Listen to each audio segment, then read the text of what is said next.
everyone. Welcome to Heart Center Tarot. As always, my name is Marina, and I will be your guide for this portion of the journey.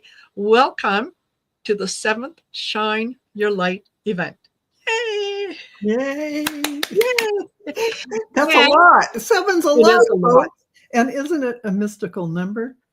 It is. 7.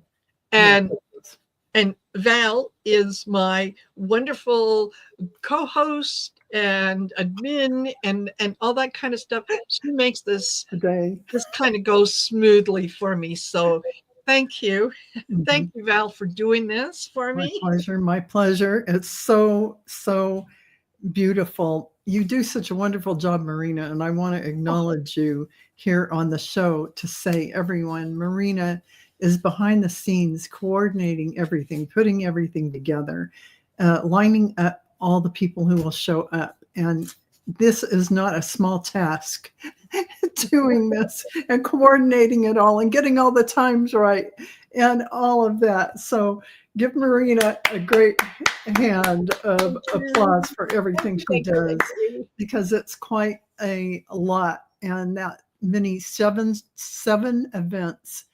7 months. Yeah, 7 months. That's a commitment. And let's thank Marina for pulling this together, because all of you who sit in this energy of the guides and angels who are coming, who started light workers through Sherry and then Marina, this is all, more is happening as you're sitting in this energy than you even know. You're really getting quantum leap kind of bumps in energy. Absolutely. Mm-hmm. Absolutely. It is the energy that we share with each other, the energy that we put out to the world, believe it or not, has already had an effect. And I will be able to tell you about some of the things that it has had an effect on, just in case you're sitting back wondering, oh yeah, it feels good for me. Yeah, but it's a little woo-woo, change the world, blah, blah, blah. We're doing it. We're doing it. It is happening. It is happening. So I just quickly want to say hello to those of you that are here, that have joined us. And you're popping in. I'm glad to see you. I wish I could say hello to each and every one of you, but I'm going to send out a big hug to each and every one of you, just so you know. Absolutely. So, I appreciate you being here. If you're new to the channel, by all means, please don't forget to like, share, and subscribe, because it's going to help get this message out to people who want to hear it, who want to participate. Mm-hmm. It just may not come up in their feed. Exactly. So, yeah. Exactly. So I'll tell you very, very quickly that the concept of the event, for those of you that might be new, is we concentrate on positive things. We concentrate on positive energy. The people that will be joining me, we're not doing any readings. No, sorry, Carl, no readings. We're not doing any readings. We're not doing any, major political talk or anything along those lines. Mm-hmm. We are simply sharing positivity and sending out light, love, compassion, and unity to anywhere in the world that needs it. Absolutely. And we do that at the top of the hour. So what happens just before the top of the hour is Val is going to be doing the prayer and setting the intention. Mm-hmm. And then when we hit 7:00 Eastern Standard Time, we're going to ask you all to participate. And how do you participate? Turn on your porch lights. Put a lamp in the window. Get one of those battery-operated little candles and turn it on. Keep it turned on. Yes. Right? Yes. That's how you participate in what we're doing. And I just want to interject here and say the significance of that. You're saying to the universe, we're turning the light on all over the world. Yes. We're sending this energy out all over the world. Yes. So it is a symbol, a sign, a request. It's really what you're doing. It's your intention. My intention Exactly. is to turn the light on all over the Yeah, world, and that's what you're doing by turning that yeah, light on. It's bigger exactly. than that. Mhm. Yeah, yeah. And yeah, however you find to shine that light, go ahead. Go ahead, shine it. And we'll repeat the process when we hit 7 p.m. Central, and then 7 p.m. Mountain, and 7 p.m. Pacific, so that you've heard me say before, in what I imagine, what I see in my mind's eye, starting at 7 p.m. Eastern Standard Time, is a part of Canada and the US lights up. Mhm. And then an hour later, another part lights up. Yeah. And so that by the time that the show is finished, the event is finished, we're shining. Yeah, we're We're shining. shining We're all over shining. the place. Now that's just giving me the chills. Yes. Yeah. Because it's really something that works, everyone. This energy going out into the world is creating huge shifts. And also, when you're sitting here in this energy, you're really creating shifts within yourself. So there's so much going on with us gathering together like this. And Yes. thank you to Marina for keeping this going, because it's really beyond what we could even conceive of what is happening. Yes. Yeah. This, and my gratitude always goes out to Sherry from Trancing with Spirit, because this was something that she was guided towards. She asked me to participate. We did the first 2 or 3 shows together, and then she said, "You know what? I've been guided to leave this to you. Like, I have Mhm. other things to do, but you're supposed to carry Yeah. this forward." Yeah. So yes, without her guides giving this concept to her, Hmm. I don't know that I would have ever done that. And that's the beauty of this community. And folks, Marina and Sherry have a lot of Council of Light stuff in common. So Yes. there's a synergy in that communication and that handing off that you all don't actually know about. Yeah. So Yeah. when this community gets together, those kind of things happen where you're Mhm. taking the baton and moving forward with it. So thank Exactly. goodness, Marina, that you're doing this.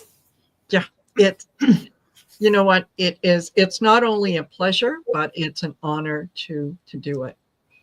And just, if you want an example of um, how this might affect someone somewhere else, Mhm. somebody that you don't even know, um, and it provides validation that it is working. Okay, just quickly, let's take a look at what just happened in Romania. The early part of the year, and we have done this event for 7 months, once a Mhm. month we do this. We've been sending out that energy. Romania had their election. They didn't like the way that the results came out because they said it wasn't fair. Yes. They said, no, we're redoing the elections. That in itself Romania. was fabulous. The person who recently won the election was someone that was not really anticipated, Mhm. but he's very compassionate, wants to see people succeed, and so on. And that's the kind of leaders that we want to have. We want them to be Absolutely. compassionate. We Absolutely. want them to be That means they're in their heart, folks. Their heart yes, center. This thing. yes, exactly, exactly. So that is one example. Mhm. Um, Another example is we had elections here in Canada, and initially it was going to be a political sweep. The conservatives are going to take over. It was a foregone conclusion. You know, it was done. Mm-hmm. All of a sudden, we have a new leader, Mark Carney, who takes over from Justin Trudeau, and everyone says not going to make any difference. It's going to go conservative, and against It's already boom, made difference. boom. He won't put up with anything. Yes. So again, a strong leader who is speaking on behalf of the people and is saying, don't think so. Don't think so. So, you know, when we send out that good energy, the people that resonate with that energy are attracted to it. It's just even more, it amps up all the good energy going out there. Good. Not that there's bad energy like that. Well, like we should concentrate on it that way. But let's just say the higher frequencies are out there and people are resonating with that. It means it's leaving the 3D stuff behind. Exactly. So, yeah, it's just fantastic. I love that for Canada. Yeah. And you know, there's others. I'll mention them throughout the evening, just for, you know, little pointers to show that the energy is making a shift. The energy is going out there and working in these areas, and you don't see it because all you hear is what's in the news, and you know it speaks for itself. You know, exactly. It warms my heart to see it, to say, you know, that this is something that we're doing based on faith. Yes. Right? Yes. Based on faith, that we are sending it out there, and we believe with every ounce of our energy and soul that we're going to create that. And that was our last Lightworker topic, faith. Yes. So that just synced right in with this. So yeah, you have to take a lot of things on faith when it's not, you can't see it, you can't feel it in the 3D. But now you actually are starting to see the materialization of that higher frequency creating the difference. Yes, absolutely. So absolutely. And hello to the folks that have just recently joined us. Thank you for being here. I am really excited tonight. I'm not sure why. I just know that I am. So that's okay. And I was telling Val before we went live that, you know, just as I was getting things set up to kind of come backstage, all of a sudden I started to have some computer issues. So it's like, okay, no, this is important. So computer has to cooperate. The internet has to cooperate. Mm-hmm. If for some reason we disappear, you'll know why. You'll know why. I have every faith that we're just going to carry on, and it's going to be fabulous. It will be fabulous. Yes. Yeah. Absolutely. Totally. Yeah. So who do we have? Linda G was she may still make it. Okay. She lost her internet cable and whatnot yesterday. Mm-hmm. And they said it would be back up by 8:00. It was up, but then it went back out in the wee hours of the morning. Then it came back up, and she got home a little while ago, and it's back down. Mm-hmm. So, I said, if it comes back up, join us anytime. Like, don't worry about, when you were scheduled. Just if it comes back up and you want to come in, you just come in. So that'll be fabulous. We've got, we'll have Sheila from Celtic Tarot, Sheila, who's going to be joining us. Yay. We've got Michelle Marie of Astrological Tarot that is going to join us. and this is, throughout the 3.5, 4 hours, whatever. We've got Linda Bertaut is going to be joining us. So is Diana Bowles, Bradshaw, Ramon. You want some eye candy? Stick around for Ramon. Wow. Yeah. That's something to stick around for. Yes. Yeah. And Linda De Gonzalez is going to be taking us through the at the end through the closing and the meditation and all that kind of stuff. So, Linda. Yay. Yeah, some wonderful, fabulous people. Yeah. And yes, Kimby. I mean, who doesn't love Linda? Come on. I mean, come on. She is so high vibrational and so darn sweet. Yes. I know. I know. Who doesn't love Linda? Yeah. Oh my gosh. It's I always have to giggle when we're planning something and she'll say, well, what time do you want me there? Anytime you show up is going to be fine. It's like calling the Queen of England and saying, hey, do you want to come over for tea? And she says, oh, what time? Anytime. Right. Yeah. So and I will share something with you guys right now that is I am really, really excited about. Whoops, sorry. Cat hair all over my face. On Thursday, the 29th of May, at 9 p.m. Mountain Standard Time. I know it's a little later than I normally go on, but I have Trish James coming on. I am so excited. I mean, those cards she has designed are so amazing. Fabulous. So yes, she is the creator and designer of the this is the predictions deck. Yes. She has, I think, 6 decks altogether. I've got 2 that are on their way to me, and I will be ordering. Oh man, that's what you got to get in your gold chest. Yes. Because it has to ship from Australia, folks. Yes. So I am excited that she will be joining me, and so will Val. Yeah, because I'm very excited.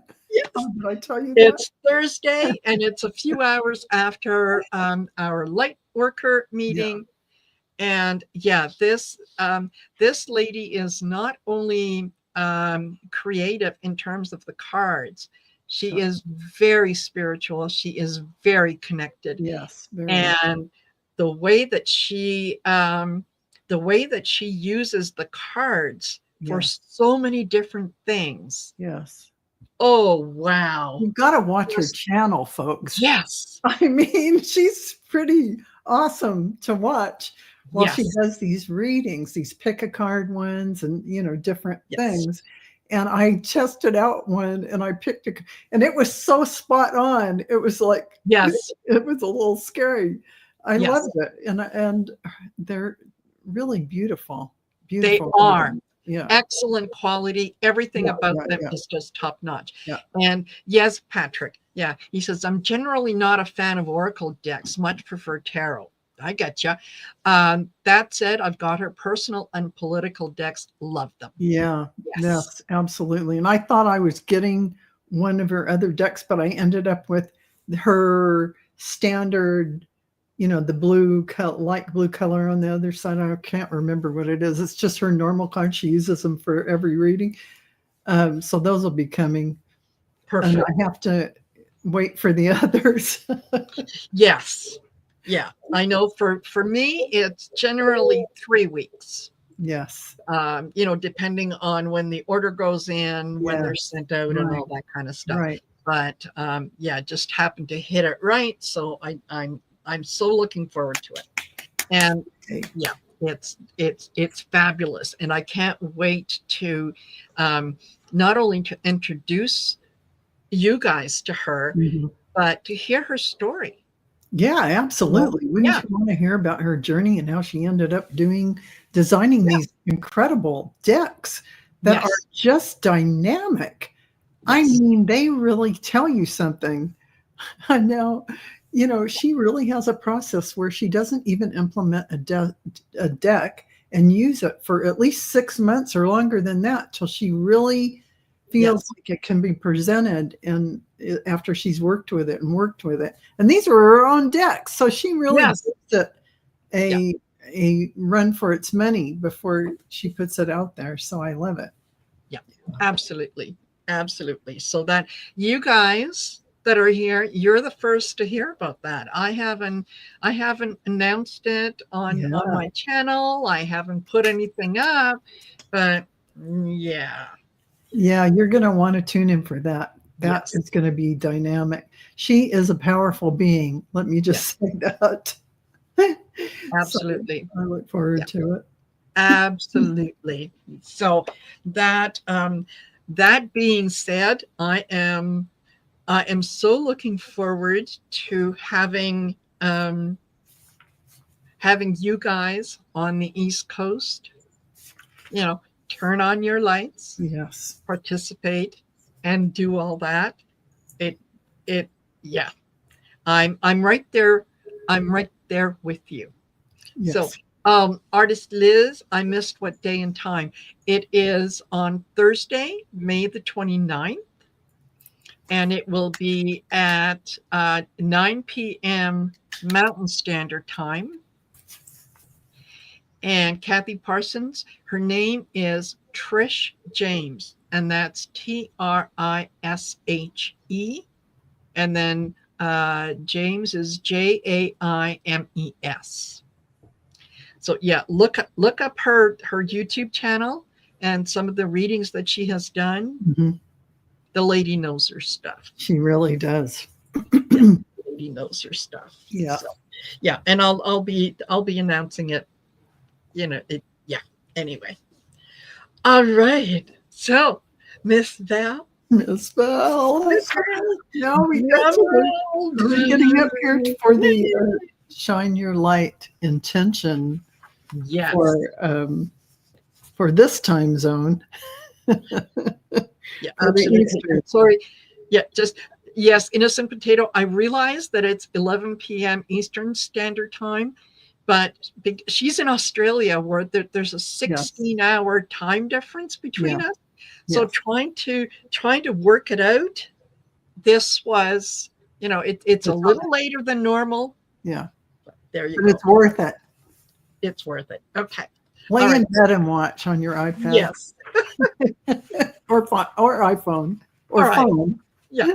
Okay. Sorry, I interrupted you. Oh, no. I love that. So, okay. So everyone, I want you to just take a deep breath in, because these energies are going to go in you. They're going to flow down like a golden white column of light through your crown as I say these words for all of us. So take a deep breath in through your nose, and then exhale slowly through your mouth. And another deep breath in. All the way, and then exhale through your mouth. And one final deep breath in. All the way, fill your lungs with air and exhale slowly. Beloved Divine Source, on this sacred day, in this sacred space, we gather across time and space as radiant beings of light, each heart a living flame in the great awakening of humanity. We call forth the light of our highest selves, the presence of our guides, angels, and star families to walk beside us now as we anchor peace, love, clarity, and unity into the heart of the world. We open fully to acknowledge and receive all that we are, our soul's gifts, our timeless mastery, our wisdom from the stars and from the earth herself. We remember that we are divine creators, bringers of light, vessels of transformation. Today, we choose to shine from the fullness of our hearts. We call forth the activation of our cosmic blueprint, awakening within us the codes of compassion, courage, and sovereignty. As our lights merge and amplify, we create ripples of radiant frequency that encircle the earth, touching all life together as we rise as one. We shine not only for ourselves, but for those still seeking, for the earth is in her rebirth, and for the future of love that is already here. We declare this intention with reverence, with purpose, and with joy. We are the light. We are the bridge. We are the way. So be it, and so it is. Amen. Amen. Yes. Wow. All Wow. right. That was, as always, Val, just absolutely on point, and it feels so good. It does. It feels so good. Yeah. It does. They bring a lot of light in with all this Yes. that we do. So, Marina, I should have asked you backstage, but did you want me to stay, or do you want me to come back at the next prayer of intention? That, you know what? to you. It's well, and I was just going to say, no, it's up to you. If you have something to do, yes, I know you're coming back. I am coming back. Don't worry. Yes. Yeah. So you have your next maybe guest. Yes. Yes. I'm coming. Yeah. So, yeah. Just waiting for them to pop in. Oh, look at that. Oh, there you go. Look Speak of the heavenly being, the divine priestess is here. Hey, Sheila. I am here. Hi. You are here. Hi. The divine nice to see you. It's good to see you ladies. It's always nice to get together. Yeah, definitely. Yeah. I'm going to pop out of here, Sheila. It's so good to see you. I'm going to listen Something to I you. said. No, I took a shower. I'll be back on, but I have to go do some other things that I have lined up. But yes, I love you, Celtic Sheila, and I watch you all the time. You're amazing. Okay. So I'll pop out now. Bye, everyone. Okay. All right. We'll see you later, Val. Bye. Yes. Yay. Hi, Val just did a fabulous prayer and intention for for the folks on the East Coast that are momentarily going to be turning on their porch lights. There you go. I think it's 7. So you can turn on your porch lights, put a lamp in the window, do whatever, but shine your light and just know that you are making a difference. Absolutely making a difference. We are. I can't stress that enough. You know, I just literally, hang on just a second. There was a hang on just a second. Give me a second. I know that I created another. I've been doing a lot of poems. For some reason, whatever is going on has just ignited this poem thing inside of me. Yes. Thank you, Janet. So hang on just a second. Let me find it real quick.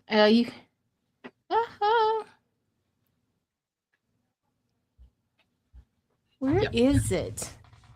I know I had it. Thank you, Lizana. She says, my light will shine in Cozumel and candlelit inside.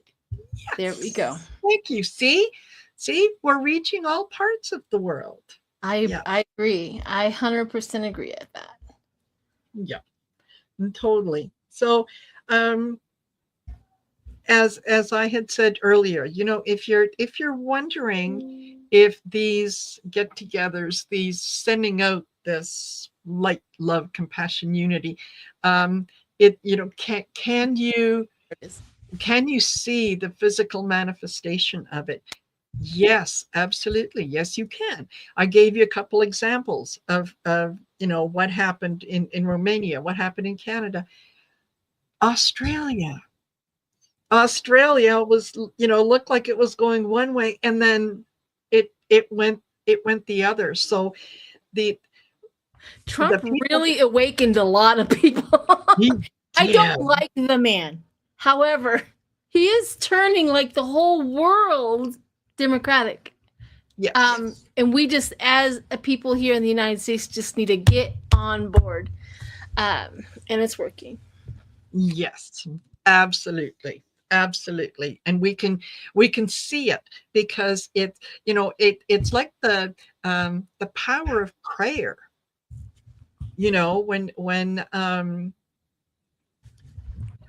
When someone is praying for your good health, or to help you through a situation, or whatnot, the more people that send you out that good intention, the faster that things move right for you.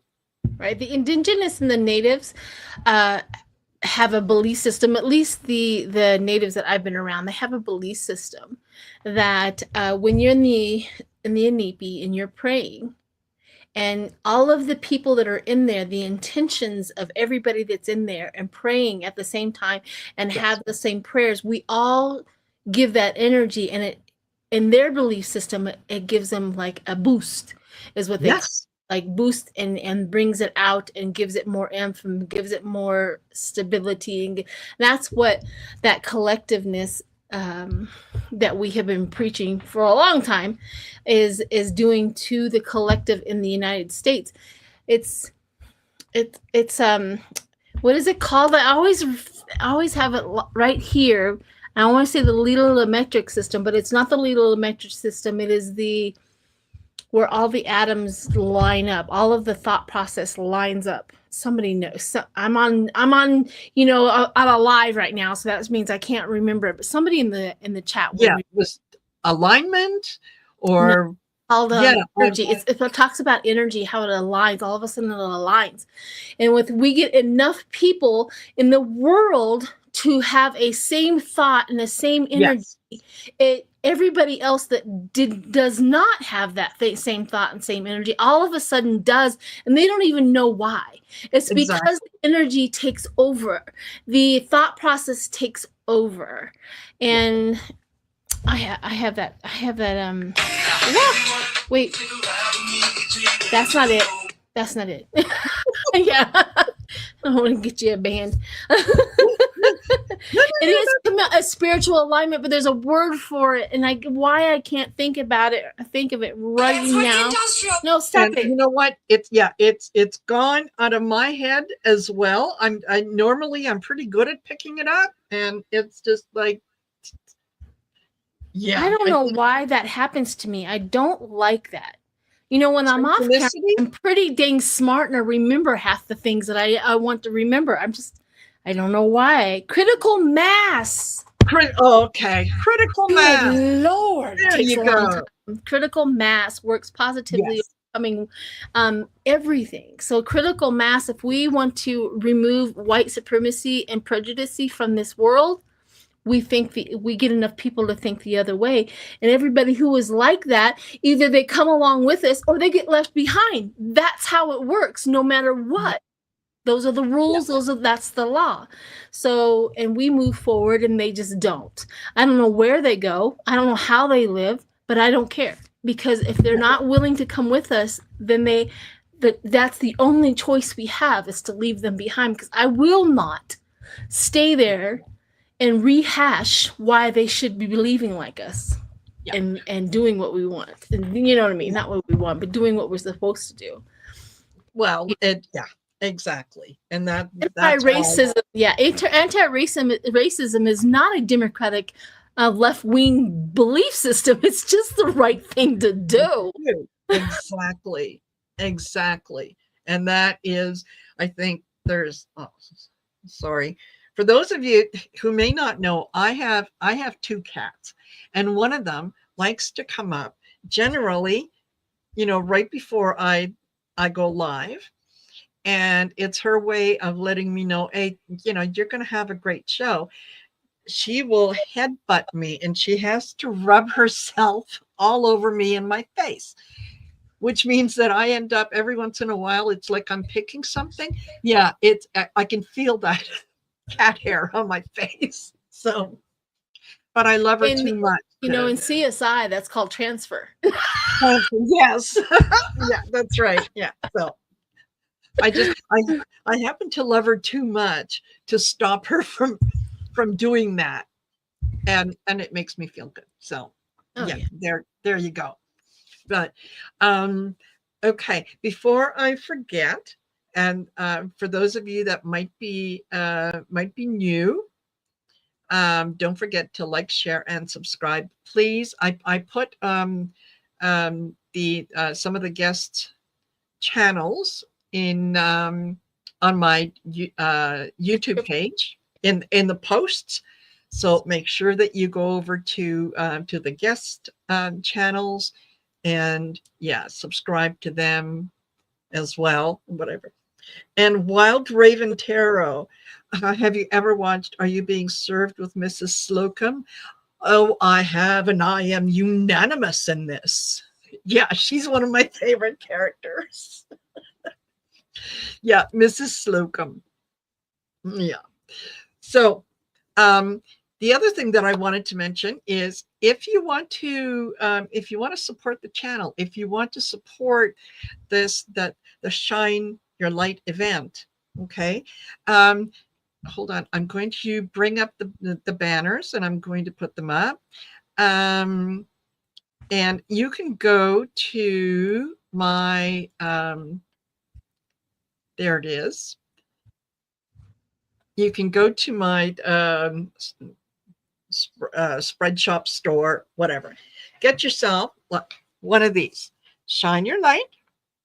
You get yourself a t-shirt. You can get sweatshirts. You can get all kinds of different things on there. And as a matter of fact, let me just edit that so that it doesn't scroll. Marina's got swag. All right. Good job. Yes, ma'am. So yeah, go get yourself a t-shirt, or get yourself one of these. This is a little Shine Your Light teddy bear. I'll bring him closer. And he's absolutely adorable. And when I saw these, I thought, oh, you know what? This is an absolutely perfect gift for if you know someone who's pregnant, if you know someone who's just had a baby.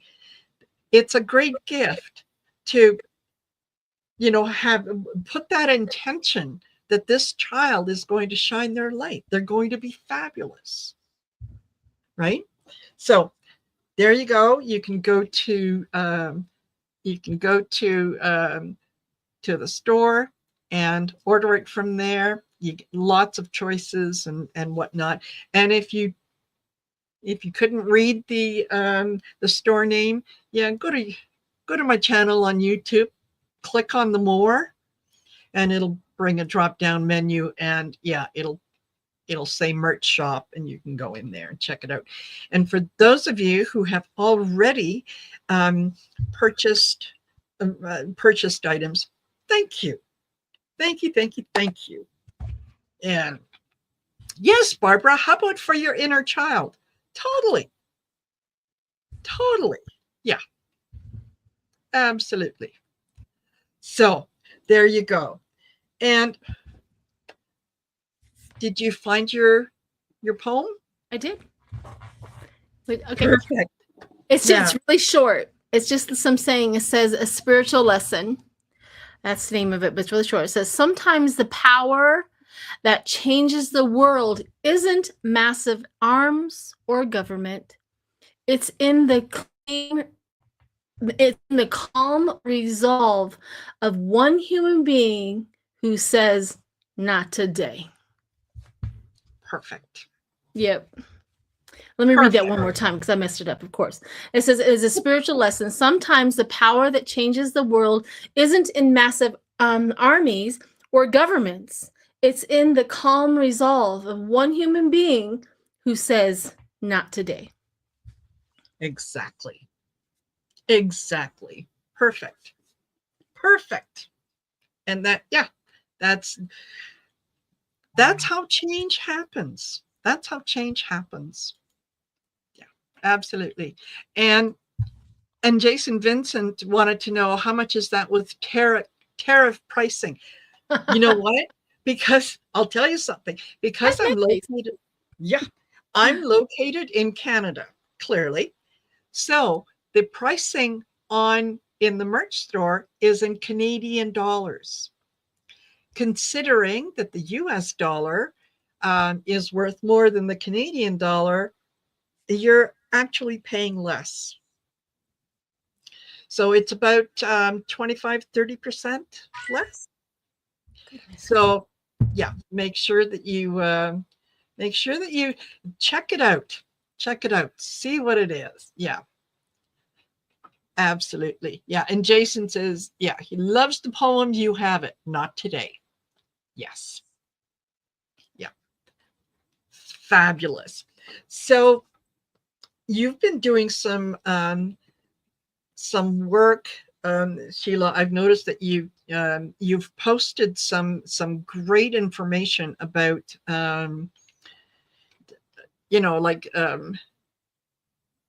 like things on prejudice and so on. And about my racism series on my posts. Absolutely. So here's another thing. Just a second here. Here is also something that I truly believe in. I have it written down so I don't have to remember it, because that's how I am. do. Hey Sharon. Okay, here it is. Here's in my series on racism. If anybody wants to go to my channel, and I think if you subscribe, I don't even know if you have to subscribe, but subscribe. I'm delicious. Okay. Yes.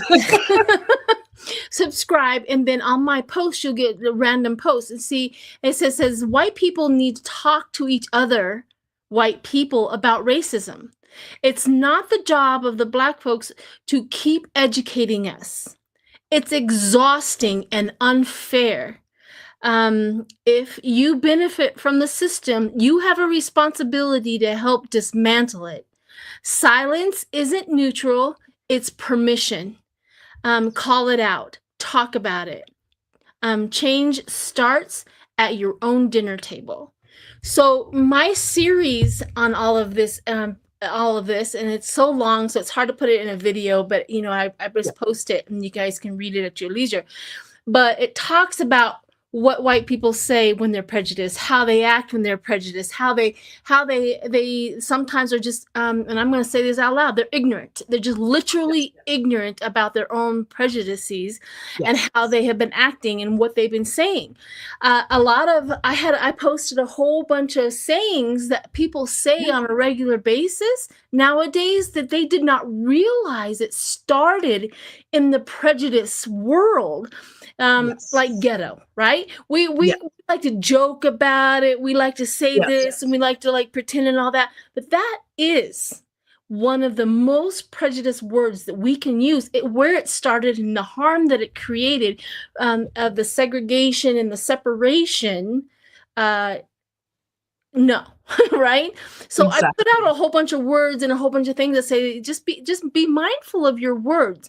They are so incredibly important for us to dismantle that. And I am a firm believer Yeah. It is us white people who need to police our other white people and call it out. And it starts with your children. If you are silent and never talk to them about racism, you are more than less somebody out there is going to teach your child how to be racist. Exactly. Unless you teach them how to be anti-racist or talk about it and talk about their curiosities, talk about what they see out there. Because sometimes racism and being taught how to be racist comes across as silent, right? So if you're driving in the car and all of a sudden you see your mother driving through a part of town that is, more black than white. Okay. I'm trying to describe this, okay, without trying to be, but anyways, black and white. And if you watch your mother or father all of a sudden click and make sure that the car is locked, you just told that child that there's something in this area that is something to be afraid of. That's the silent teachings that you teach. Now, that's the things that I'm trying to talk about. You know what I mean? I would lock my cars going into a church parking lot, to be honest with you, but that's just a whole nother story. Yes. I'm like, oh, the preacher's coming, lock that door. But, that's right. But anyway. Yes, exactly. Yeah. And the fact that we are, and hello. Correct, Jason. Be impeccable with your word. Yes. Yeah. If we believe that there is a power and intention that we are sending out before the top of the hour, and we ask you to turn on your porch lights. If you believe that there is power behind those words, then there must be power behind all the other words. And we just need to know the origin. Yes. I'm going to be Trump here for a minute. Origins or the original meaning. Yes. The original meanings of those words before we start using them, even in joking manners. I just need to know the original meaning, because we could pass it on without even knowing it. Yes. So. Yeah, exactly. And it's words. Yeah. Words have power, and we can use them for positive things. We can use them for negative things. And there's oh my gosh, what's his name? From Isn't that horrible? You get on. Yes. Forget everything. Hello. Yeah. My brain just left. Oh, there it goes. Yeah. Yeah. Mike Dooley. That's who it is. Mike Dooley from TUT.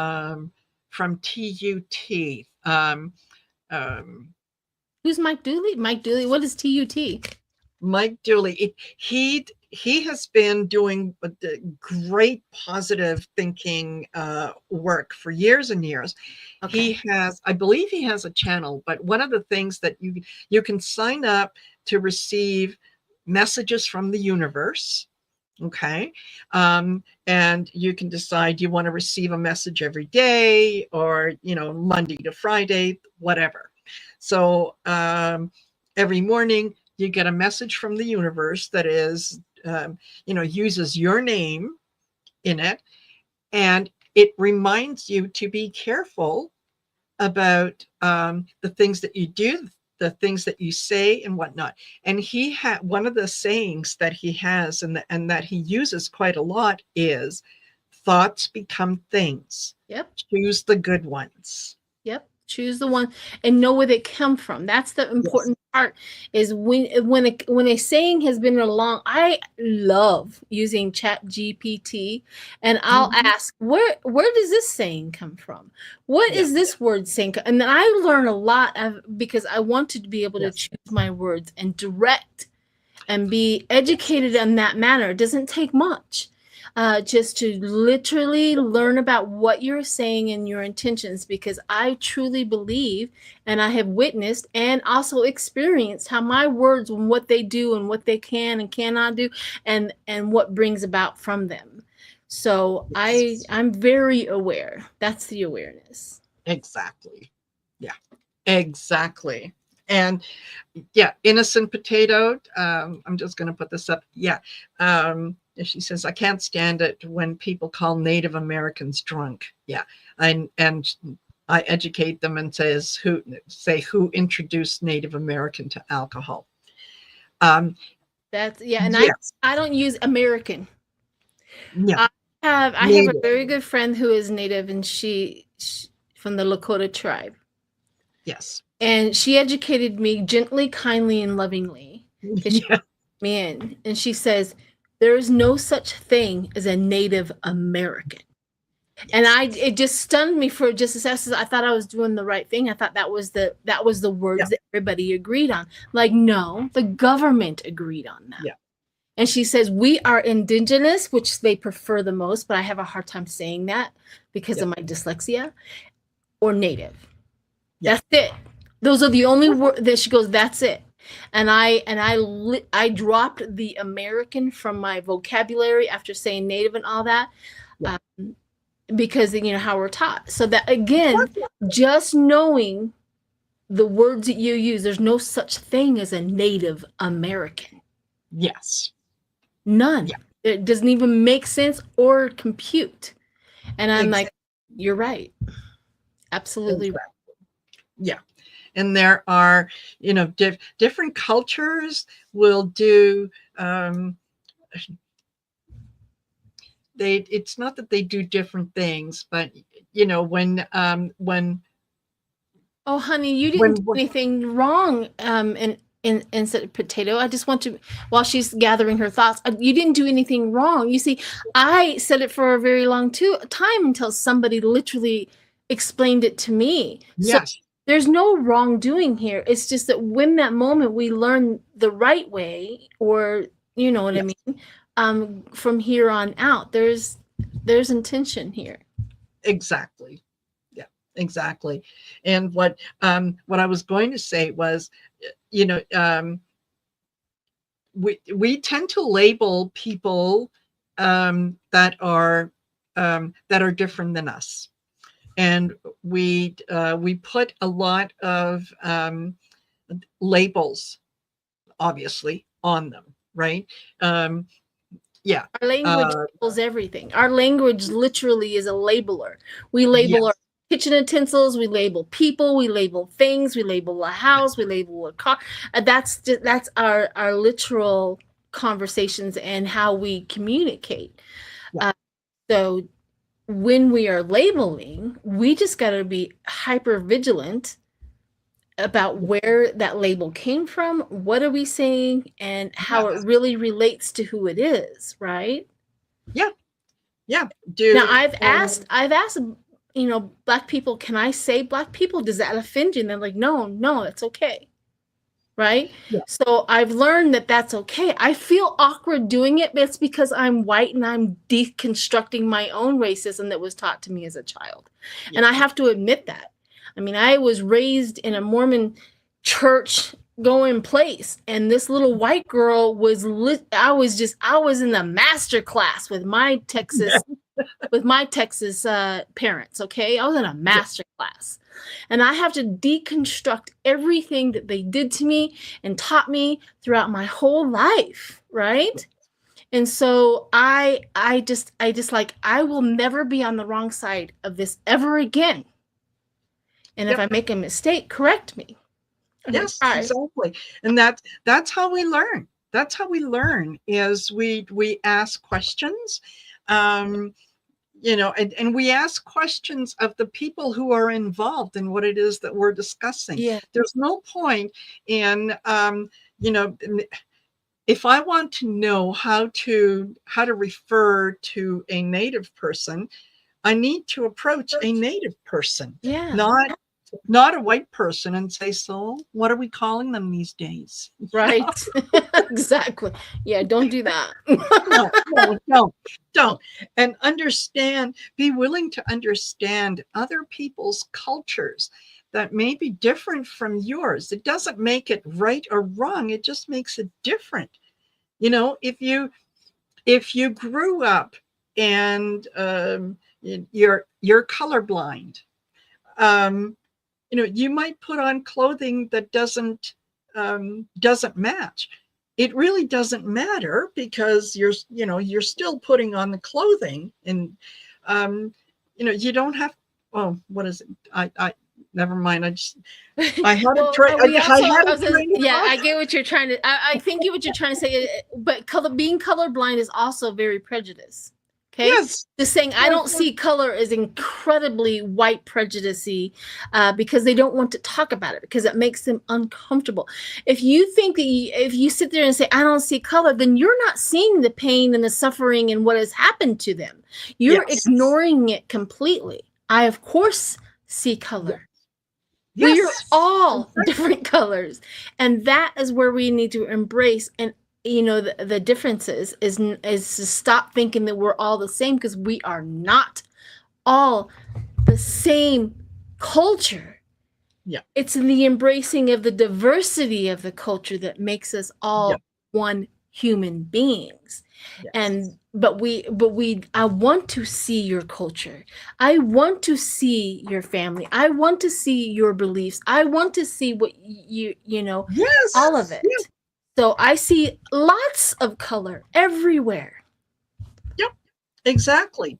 And I know that when I'm traveling, when I go to different parts of the world, I don't want to go where the tourists go. I want to go where the people who live there go. Exactly. So that I can be exposed to how they live, what it is that they do, not what someone wants me to see. Mm-hmm. Right? Yeah. So I smile, boy. I tell you what. I always smile. Every time I go into another culture, I just literally beam with joy, because I get to learn their culture and what they think and what their belief system. My own spirituality. My own spirituality has been literally moved and changed due to other cultures' beliefs. Yes. I'm like, oh, that sounds good. Oh, yeah, that sounds great. So, all right, okay. Yeah, totally. So I don't know if Michelle, have you met Sheila before? I don't think or so. Is this? We've been in a couple of chat rooms, but not officially. Okay then. Michelle, meet Sheila. Sheila, meet Michelle. Michelle is a Vedic astrologer, as well as reader and so on. And yeah, she's just absolutely lovely. And Sheila is very, very spiritual and very connected, and just as lovely. And yay for me for knowing both of you. I'm passionate, as a lot of people get uncomfortable with. I'm like, yes. Yeah, exactly. So, oh, sorry, I just saw, Annette Bernier said, Marina, me in Jamaica in 1867. We'll never forget it. I think you meant 1967, maybe. Yeah. And it's when we're willing to engage with other cultures, not only do we get to learn from the process and we learn new things, but it makes the other culture feel proud, because they're willing to share. They want to share that with you. They don't want to, they don't want to be stereotyped or to have people believe things about them that aren't true. They're very proud. Yes, of course they are. Of culture. Yes, and they should be. Yes, and they should be. I've recently started. Well, there's a lady on YouTube that I watch, and she's she's from, I don't know if it's Slovenia or whatever. Anyway, part of what was the former Yugoslavia, but I understand the language. And she has a baking show where she does all kinds of different fabulous desserts and so on. And I love to watch her watch her channel and the recipes and you know how she puts it all together. And it reminded me that, you know what, there is a lot about my own heritage that I remember suppressing because, you know, initially when we first moved to Canada, it identified me as being an immigrant. It identified me as being someone different. So, you know, as soon as you learn sort of how to acclimate to the environment, you don't want to bring the traditional food that you would eat to school in a lunch bag because people are going to ask, right? Ew, what are you eating? What's that? And so on. So I've recently rediscovered that I not only do I enjoy listening to the language and interacting with people who speak the language, but I like to watch the videos when they're having parties, when they're dancing, when they're doing the traditional dancing. It's, you know, it's okay. Yeah. So that's my little rant. All right, my dear. Well, I've been on for a little while. I'm going to go ahead and jump off so that you can have your time with Michelle. It was very nice meeting you. And yeah, I tend to like suck the air out of the room sometimes. So I'm leaving. Thank you for joining me, Sheila. It was a pleasure as always. And yeah, we need to line up. Don't we have a schedule? Don't we have, we have the 10th. I think we're doing a collaboration. Oh. Yes, we are. Collaboration on the 10th. Okay. Yep. Yeah. All right. Yeah. Bye. See you later. Bye, Sheila. Bye, everyone. Oh, so Michelle, how are you? I'm good. Lots of big changes happening. Yes. Yes. And for everyone in the audience, I had an over hour-long reading with the lovely Marina. She met with my husband and I. It was so healing. It was so great. We watched the replay. We took notes.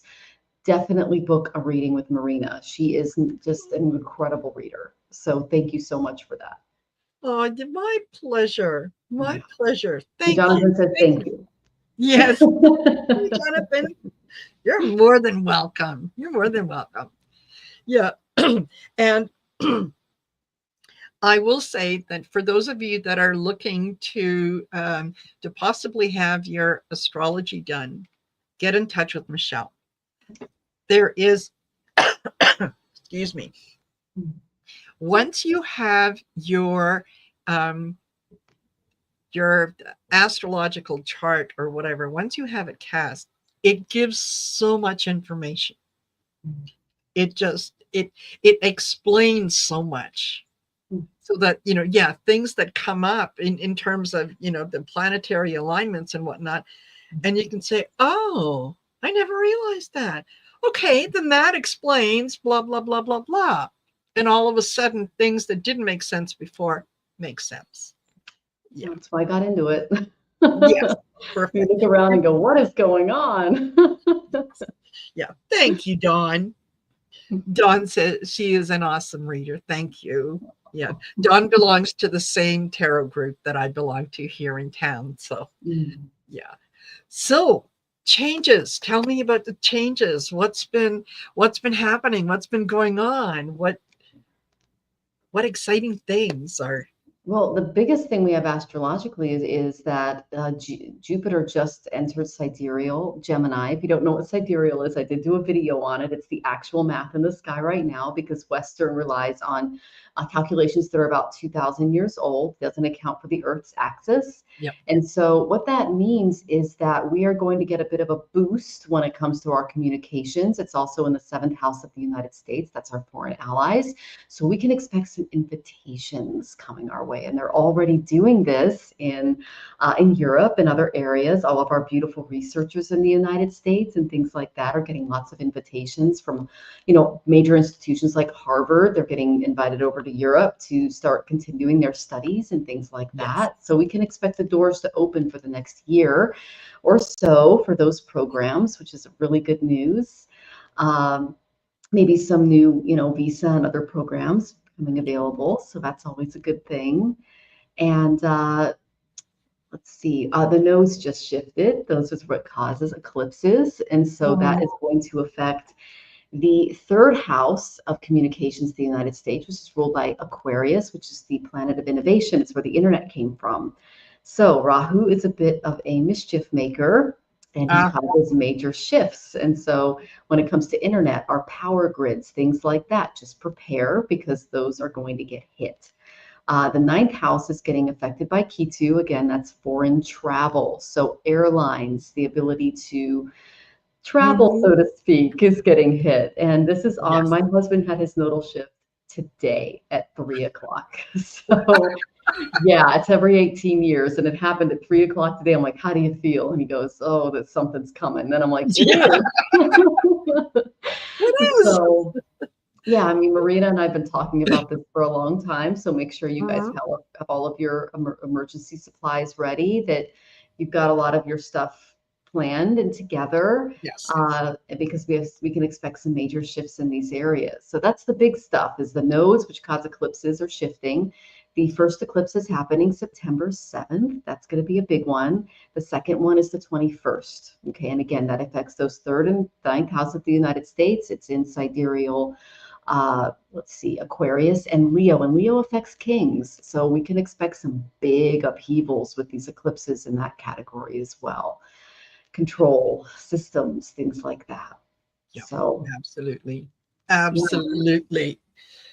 I was I was telling the folks that that were here earlier that, you know, if we ever wonder about whether or not these gatherings are working, whether us setting the intention to send out that love, light, compassion, unity, are we actually achieving something? And the answer is yes.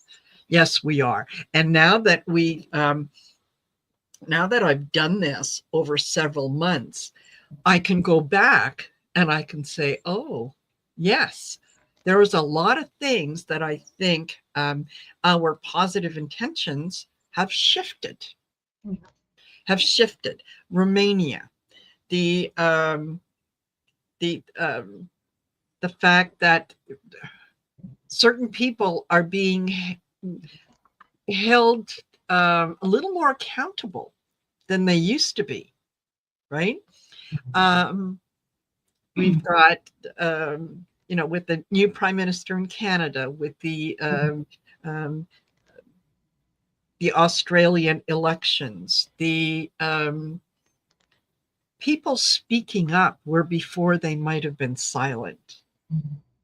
So I think those are all positive things. Those are all good things that are taking us down the road that we want to go on, right? We should be on, and we're picking up steam along the way. We're picking up people along the way, right? That they're absolutely joining us. They're asking questions. They're participating in life a little more. Well, and I love that you said that people are speaking up. They're starting to come out. Yes. And I've been following, I know this is a little strange, but I'm an astrologer. So I have Sean Combs' chart. I have Will Smith's chart. I've got Wendy Williams' chart. I'm following the P. Diddy case. And every time there's like this bombshell that drops because Jay-Z comes into the courtroom or Will Smith, I pay attention to the notes, and then I look at what's going on. And this is where the eclipses are happening now. And so just to kind of see what this case looks like on a small scale when it comes to industry, when it comes to kings, when it comes to leadership, which is what P. Diddy was in the industry, and he was using it for manipulation.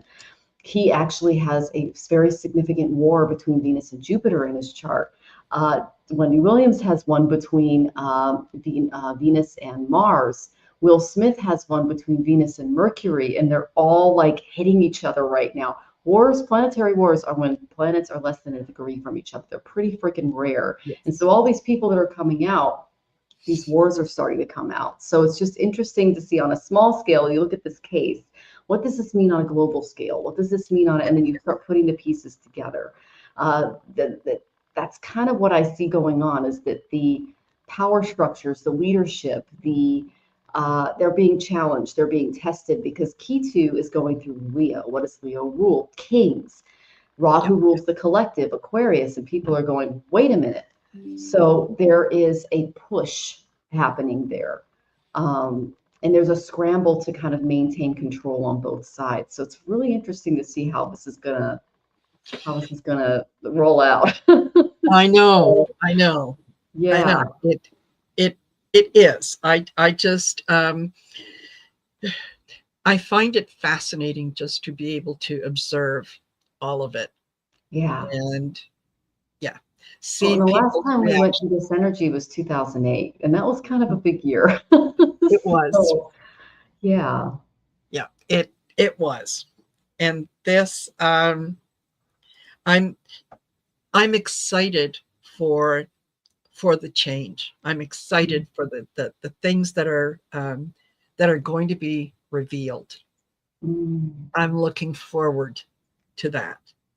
You know, there's a part of me that a part of that inner child that wants to be able to look back and go, told you. You know? Yeah, I did. So just before, so that I don't forget again, I want to mention I do have Michelle's link in the post. If you want to go to my channel and just scroll down to the post that I put up saying who is going to be on the channel.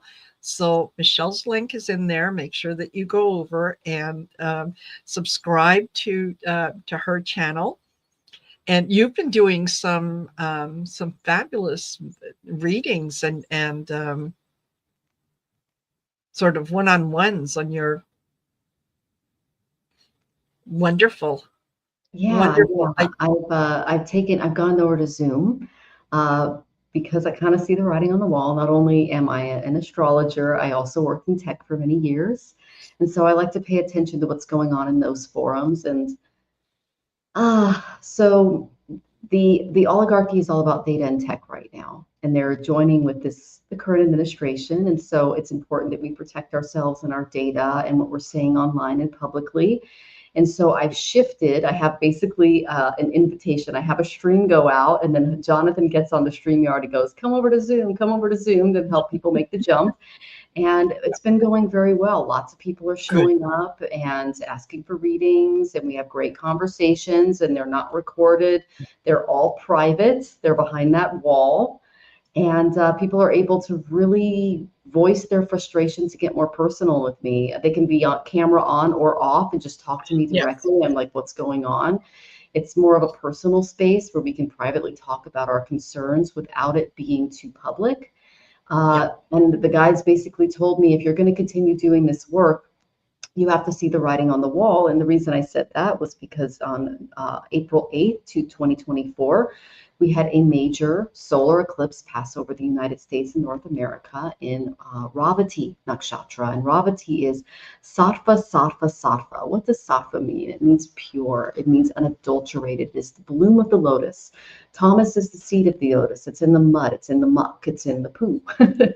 Rajas is the stalk of the lotus. It's like it's rising up. It's figuring things out. It's starting to realize what's going on energetically in the universe. The bloom is, you know it. You're there, you're tapped in, you're like, ah. An example of a Ravati would be Bernie Sanders. Another example of a Ravati would be Val from Dragonfly Crystals. These are people that are just like floating on the top of the water going, we know what's going on, we're here for the collective. That's their personality. You and I, Marina, have, a sattvic body and soul. We're working on the mind. Val's got it figured out. So she really does. Like, that's what Ravatis are. They're represented by the elephant. What does the elephant do in the savannah? When there's a water shortage, they lead all of the other animals in the savannah to water. That's who she is. That got eclipsed. What does an eclipse do? It's like it takes a chunk out of the lotus. It makes it go back down into the mud and reseed. So we're going through a major, everything that Ravati represents, and I'll show you guys the card. It's right here. It's the wealthy star. It represents moksha, which is supreme enlightenment. Moksha is when our crown chakra goes off and we're connected. And it is reverence, benevolence, belief. It represents charities, taking care of people with disabilities, the least among us. Resolution, infinity, faith, caring, dutiful, safe travels. Airlines are getting hit, things like that. So it is the wealthy star because in the power to nourish. So it's a star that really reaches out and goes, what can we do to help everybody on earth? And the drum here represents exactly what the elephants do. But we follow the beat of the drum. And when we follow the beat of the drum, we could be led to the enlightenment, to things that are good and sattvic. It got hit by the eclipse. So it's Rahu came along and went and bit it. It's a demon. Okay, that's what eclipses represent in Vedic astrology. So this is going to get a major chunk taken out of it. There's going to be a big reset. What my guru said, Kamala Sutton, you can go to her website, kamala.com. She's where I took all of my Vedic astrology classes. I have 5 years of study under her. She's brilliant. I've read all of her books. She's an incredible practitioner. She said, whenever we have a major solar or lunar eclipse, especially the solar ones, and something comes out right after it, it's going to happen. And so I've been following this for a long time. When we had the stellium eclipse, and I did a whole video on this on my channel, when we had the stellium eclipse in Mula Nakshatra, that is ruled by Nritya, goddess Kali, goddess of destruction. She said it's just destruction worldwide. She goes, we can expect maybe a worldwide plague, something like that. We can expect a lot of social unrest, maybe some fires, Right after that eclipse, they're like, it's in the air, Bob. Uh-oh, that was COVID. The George Floyd tape came out. Social unrest. Transformers started blowing up. Fires started happening. The Outback got destroyed. Tons of stuff happened during 2020. It was not the best year because we had that eclipse in December 26th, 2019. So that's, speaking of properties. Yes. So we had that happen. Then we had another eclipse occur, April 28th of 2022. And that was in Bharani, that rules the woman's womb. Okay, May 2nd, just a couple of days later, the Roe v. Wade documents from the Supreme Court were leaked, and we're like, uh-oh, they're going to overturn it. So right after this eclipse in Ravati, which is in 2024, Project 2025 came out. I made sure to read it. Holy cow, it's happening right in front of us. And so that is how we follow as Jyotish practitioners, the big, more dark stuff, the underbelly of what's happening in society. And so when Ravati happens, it's all that's good is getting up, all of our programs, our social programs, our philanthropies, the things that make us a fabulous nation. That's where the eclipse went over, is going to be negatively affected. And so I told people, just do the best that you can to prepare and imagine your life without some of these institutions in place and make allowances and movements forward. So now we can expect the eclipses to hit kings and the collective, and that's that 2008 energy coming back again. Housing markets, that's a lot of stuff coming. So, and then, so it's big stuff. It is. So, it is. Yeah. And I'm Michelle Marie. we were talking about you, saying how you're just so spiritually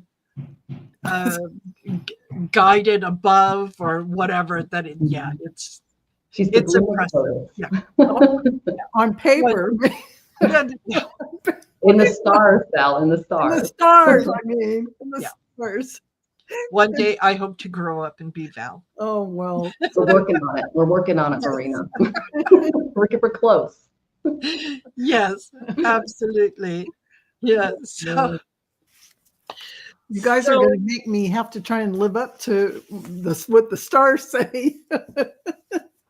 Hey, I'm always ready to learn.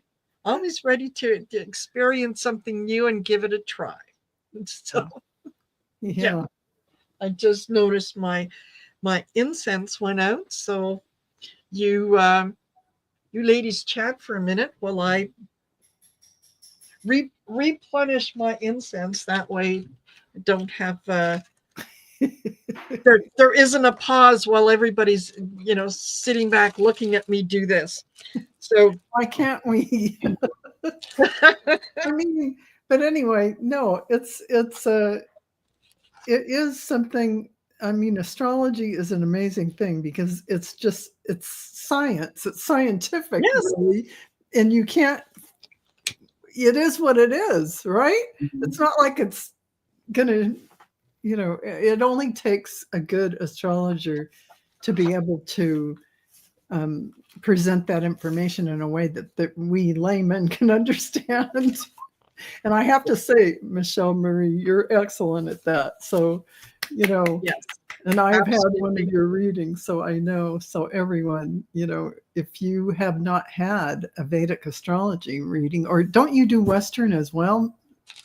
I do. I incorporate Pluto, There you Uranus, and the outer planets and Neptune into my readings as Yeah. well. That's awesome Perfect. because Yeah. it's comprehensive. Let's say that. Absolutely. Yeah. For sure. Absolutely. Yeah. And Kim B said that she is still so impressed with what Val channeled for me. Val is amazing. oh, gee, thank you. And I had a reading from Val too. It was excellent. She picked up on some things that no one knew, so even me. And I'm still navigating that. It was. I mean, you were like, no, your parents were teenagers, and I went, no, they were in their 30s, and then I found out. Wait, am I not my mother's dog? Like, there were a lot of stuff came out. Like it was bombshell stuff, Val. So, oh my gosh, that's so deep that it was real deep. it's So, deeper than I even knew what I was saying. yeah, and you really tapped into the guides for me, and it really helped me. It was very healing. So I Okay. highly recommend you guys get it. It's really going to change the way that you view yourself. It's going to reveal a lot of things for me, it was missing puzzle pieces. Like, Yes. Yeah. why is this happening? What's going on? And it really put everything into place. Stuff that I did not know for 40 years came out. So Yeah. it was pretty amazing. Absolutely. Thank you for sharing that, Michelle, because that's really nice. Yeah, it's pretty shifting to hear things that maybe you needed to come to the surface, and it does shift you dramatically. I mean, and it's ongoing. It's an ongoing thing. What your shifting can be. So yeah, absolutely. The more that we dig into, and the more that we examine, and do some of that shadow work, the more that we are acknowledging to the universe that we're ready for the growth. We're ready to get more information, and so more information comes in. So it's kind of like, like when you ask, they journey. give it to you. Yes. So, don't sit around waiting. Why don't I? Request it. Yes. Ask for it. Claim it and bring it in. Initiate it. Yes. Totally. Take all the action steps. Yeah, totally. And just want to remind you guys again that next Thursday, May the 29th at 9 p.m. Mountain Standard Time, I'm going to have Trish James joining me on the channel. She is she's a tarot reader, oracle reader, psychic, medium, the whole 9 yards. She's also the creator of the Protection Oracle deck, as well as several other decks. Just phenomenal. She's out of Australia. And so she will be joining me on my channel. We're going to get to know her a little bit. And Val is going to be joining us as well. So, I'm looking forward to it. Yes. Thursday is our Messages for Lightworker Day. So I just happened to tag along a few hours later, but no, it's fabulous. I'm I'm so glad. I think that you guys will really enjoy getting to know Trish and to see how she works with the cards and how she interprets the cards. And Yeah. it's phenomenal, phenomenal. So I hope that you will join me and you will tune in and take it from there. So Yeah. in the meantime, we're getting close to the top of the hour. So we can sit back for a minute, Michelle, while Val does her thing. Okay, now everyone, I just want Yeah. you to be breathing, taking the deep breath in Yes. and the long, relaxing breath out. So this is something that will energetically go through you as it will, the minute I start saying it, this golden white light flowing through you. And actually, it's starting to begin now. Beloved light of all creation, we pause in this sacred moment to deepen our alignment as our hearts beat together across the globe in unity, clarity, and unwavering love. With this second initiation or intention, we are consciously expanding the field we have created, amplifying the light, strengthening the connection, and anchoring even more of our soul's brilliance into this now moment. We call forth continued flow of divine presence to move through us effortlessly as we allow our inner light to shine without hesitation, without limits, without fear. We open to receive a new wave of inspiration and remembrance, a knowing that we are the living embodiment of the divine plan unfolding. Our light is the signal. Our hearts are the gateways. Our love is the frequency of transformation. We shine not only to illuminate the world, but to ignite the dormant sparks in others, to awaken truth, to remind the earth of its beauty, and to walk forward together as torchbearers of peace. From this sacred space, in this collective resonance, we affirm once again, we are the light, we are the love, we are the new earth rising together. And so it is, so be it. It is done. Thank you. Hopefully you felt that. That was a lot of energy coming in if you opened up to it. So, and it doesn't matter if you're watching this later, it will come through, or how many times you want to watch the Shine the Light event, you will be getting all of the energies that come in. And there are a lot of angels, beings, guides, ascended masters. There is energy just constantly streaming in. So stay tuned and enjoy. And Michelle, thank you for being here. I love to touch your energy. Yes. I'll be leaving. I'll see y'all again later. Okay. See you later, Val. Thanks. Bye-bye. Doesn't she do a fabulous job? Oh, she's amazing. And I love that she has Yogananda behind her because he's one of my gurus too. So Yes. Yes. Yeah. And she just reminded me of something when we're all the angels that are available to us, and there are thousands of them, because we have free will. They can't just come in and help us out. They have to be asked, or they have to be invited in.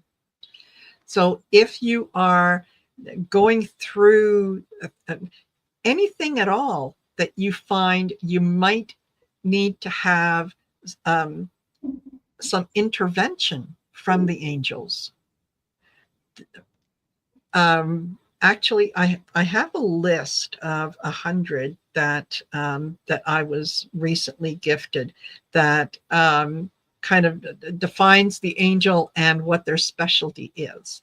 So if any of you are interested, send me an email, heartcentertarot@outlook.com, and I'll be more than glad to share it with you so that you can go through it and know which angel you need to invite in to help you through a particular circumstance or whatever it might be. So, all right, just had to say that. And we are at 7 p.m. Central Standard Time. Yay! So those of you in that time zone, turn on your porch light, put a lamp in the window, do whatever you can to make sure that you are shining your light so that you can be the light for others that want to follow, that want to hear sort of the message that you're sending. And you know, they may not approach you and specifically say, you know, what is it about you? They'll just say things like, I love being with you. You know, you always have such a calming energy. You're, you know, I enjoy spending time with you. And so that's kind of like minds coming together, right? Mm-hmm. Yep, absolutely. And I will also remind you, you can, if you want more information on the Shine Your Light event, let me put this up. So you can go to www.shineyourlight2025.com and you'll get a little more information about some of the people who have joined us in the past, some of the readers, and so on. And if you'd like to support the Shine Your Light event by getting your own Shine Your Light t-shirt. Wait, I'll stand up. I'm going to show myself off. Okay, there you go. Shine Your Light 2025. You can get t-shirts, you can get sweatshirts, you can get tank tops, you can get all kinds of different things. And besides the t-shirts, you can get your own little teddy bear. And you can pick it says Shine Your Light, but you can pick whatever is on the bottom of it. This one says love, light, compassion, and unity. That's kind of what resonates with me. Some of the other ones are be the spark, be the change in the world, whatever. Anyway, it is a fabulous gift, not only to give to yourself, but to also think about a new child who has just come into the world. And wouldn't it be lovely if they grew up with the energy of you're special. You are a divine being here with a purpose. So shine your light. Be your best self. Right? So you can get those on, or did I put it up? No. You can go to Heart Center Tarot in the especially on YouTube. If you go to my channel on YouTube and click the more button after the three little dots, scroll down and it'll say merch shop or something. So that's that same link that'll take you there. You can take a look and see what's available. The best part for those of you that are especially in the US, the best part is because I'm located in Canada, all the prices on there are in Canadian dollars. And right now, the US dollar is at least 30% higher than the Canadian dollar. So it's like you're getting 30% off, basically, right? So go on there, check it out. The quality of the merchandise is really good. And you put your order in and they'll ship it out to you. The only thing that I will say is that the t-shirts maybe go up a size because some of them are fairly true to size. Some of them, depending on the material, can be a little smaller. So if you go up a size, it's a t-shirt, right? You don't necessarily want it to be super tight. So there you go. I've done my my little thing on here on my schedule where it says website and merchandising. Well, I can't wait to get my mug. I ordered it, I think about 2 months ago. And so Oh my hopefully I'll gosh. get here soon. I'm in Mexico though. So yeah, it might take a little longer. We're leaving next month. So I'm fingers crossed that I get it in time. Yeah, absolutely. Yeah. And okay, you're leaving. Where are you going? Well, for now, it's South Korea. We'll see how that goes. So Oh that's the wow. one place that's not having a Pluto return. I did a little bit of a deep dive into. So I'm actually offering astrocartography on my channel right now because Gerald of Tarot Stash encouraged me to really do a deep dive post my Pluto return, deep dive into the United States and what's going on and why all of these things are happening. Yes. And I found out that this is a Pluto return for the Americas, for basically the entire colonized world. So what happened between 1520 and 1580, 1520 to 1530 being a big time, was that the European colonializations took place. And so just about every country that we know today was affected. So they tried to take over those lands, didn't do great for the native populations. And Yes. then they separated from their countries and became their own entity in the late 1700s. And so that was like 1776 for the United States.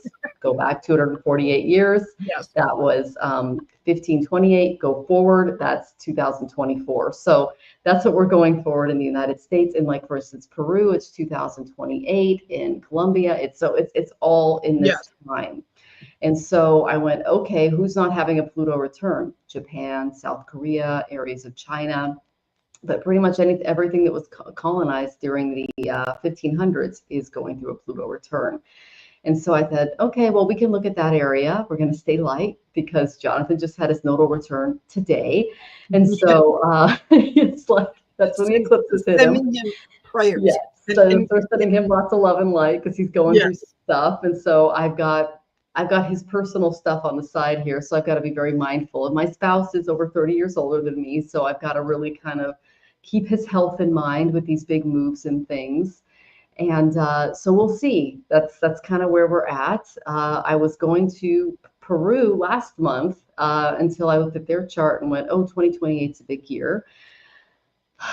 Not great for Peru. So I'm like, so I'm kind of all over the place right now when it comes to looking at the astrology, the astrocartography. But what that allowed me to do is really get to know a lot of countries in the world and be able to give people a very clear idea of what to expect when they move there and what upheavals are going to take place and whether or not it affects them negatively or positively. Because if they were a negative factor in a past birth, I can look at their chart and go, oh, this is what's going to happen. If it was, they were on the other side, oh, you have some karma coming back to you. It's good. So it just depends on what your soul contract is, what you can expect in these various countries and places. I've got some good stuff going on there, so we'll see.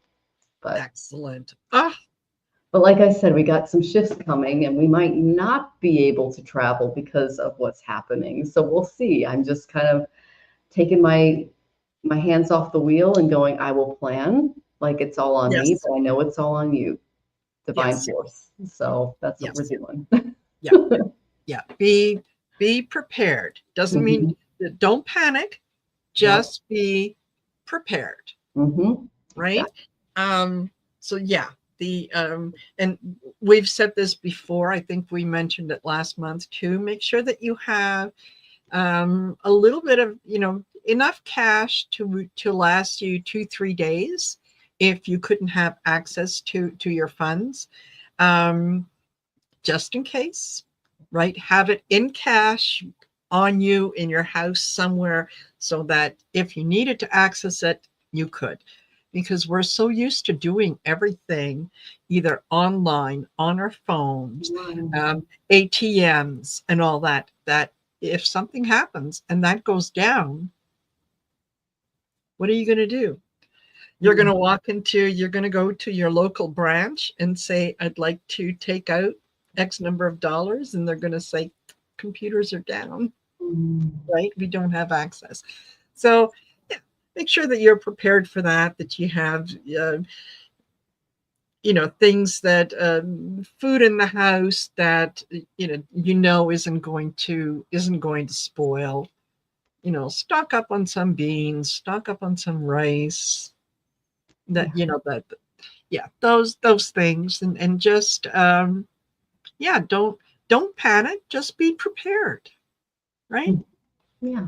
Yeah. And if you have neighbors in and around you that you can talk to and develop a plan with, strengthen Yes. numbers, because Rahu in that third house also represents our neighborhoods, our communities that are in and around us, and how to collaborate and come together as a community when things happen.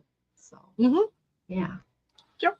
Exactly. That I think that is, we do, yeah, we absolutely do have to, have, yeah, be prepared. And for some reason, I'm reminded, it's kind of like, when you're pregnant, and they tell you, maybe at about the 6th or 7th month, pack what you're going to take with you to the hospital. It doesn't mean that you're going to use it tomorrow, but when it does come, you don't have to worry about trying to pack at that moment, right? You just move with it. So absolutely. Yeah. And I'm going to welcome Linda. Hey, Linda. I'm here. Yay. Thank you for joining us. Thank you for inviting me. I've been watching. It's really been great. I love all of this that you guys are talking about. And shining your light is always the ideal thing to do, right? Yes.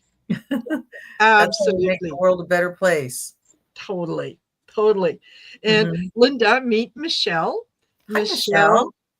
Michelle is a Vedic astrologer, as well as a tarot reader, and so on. Just an absolutely wonderful, lovely human being.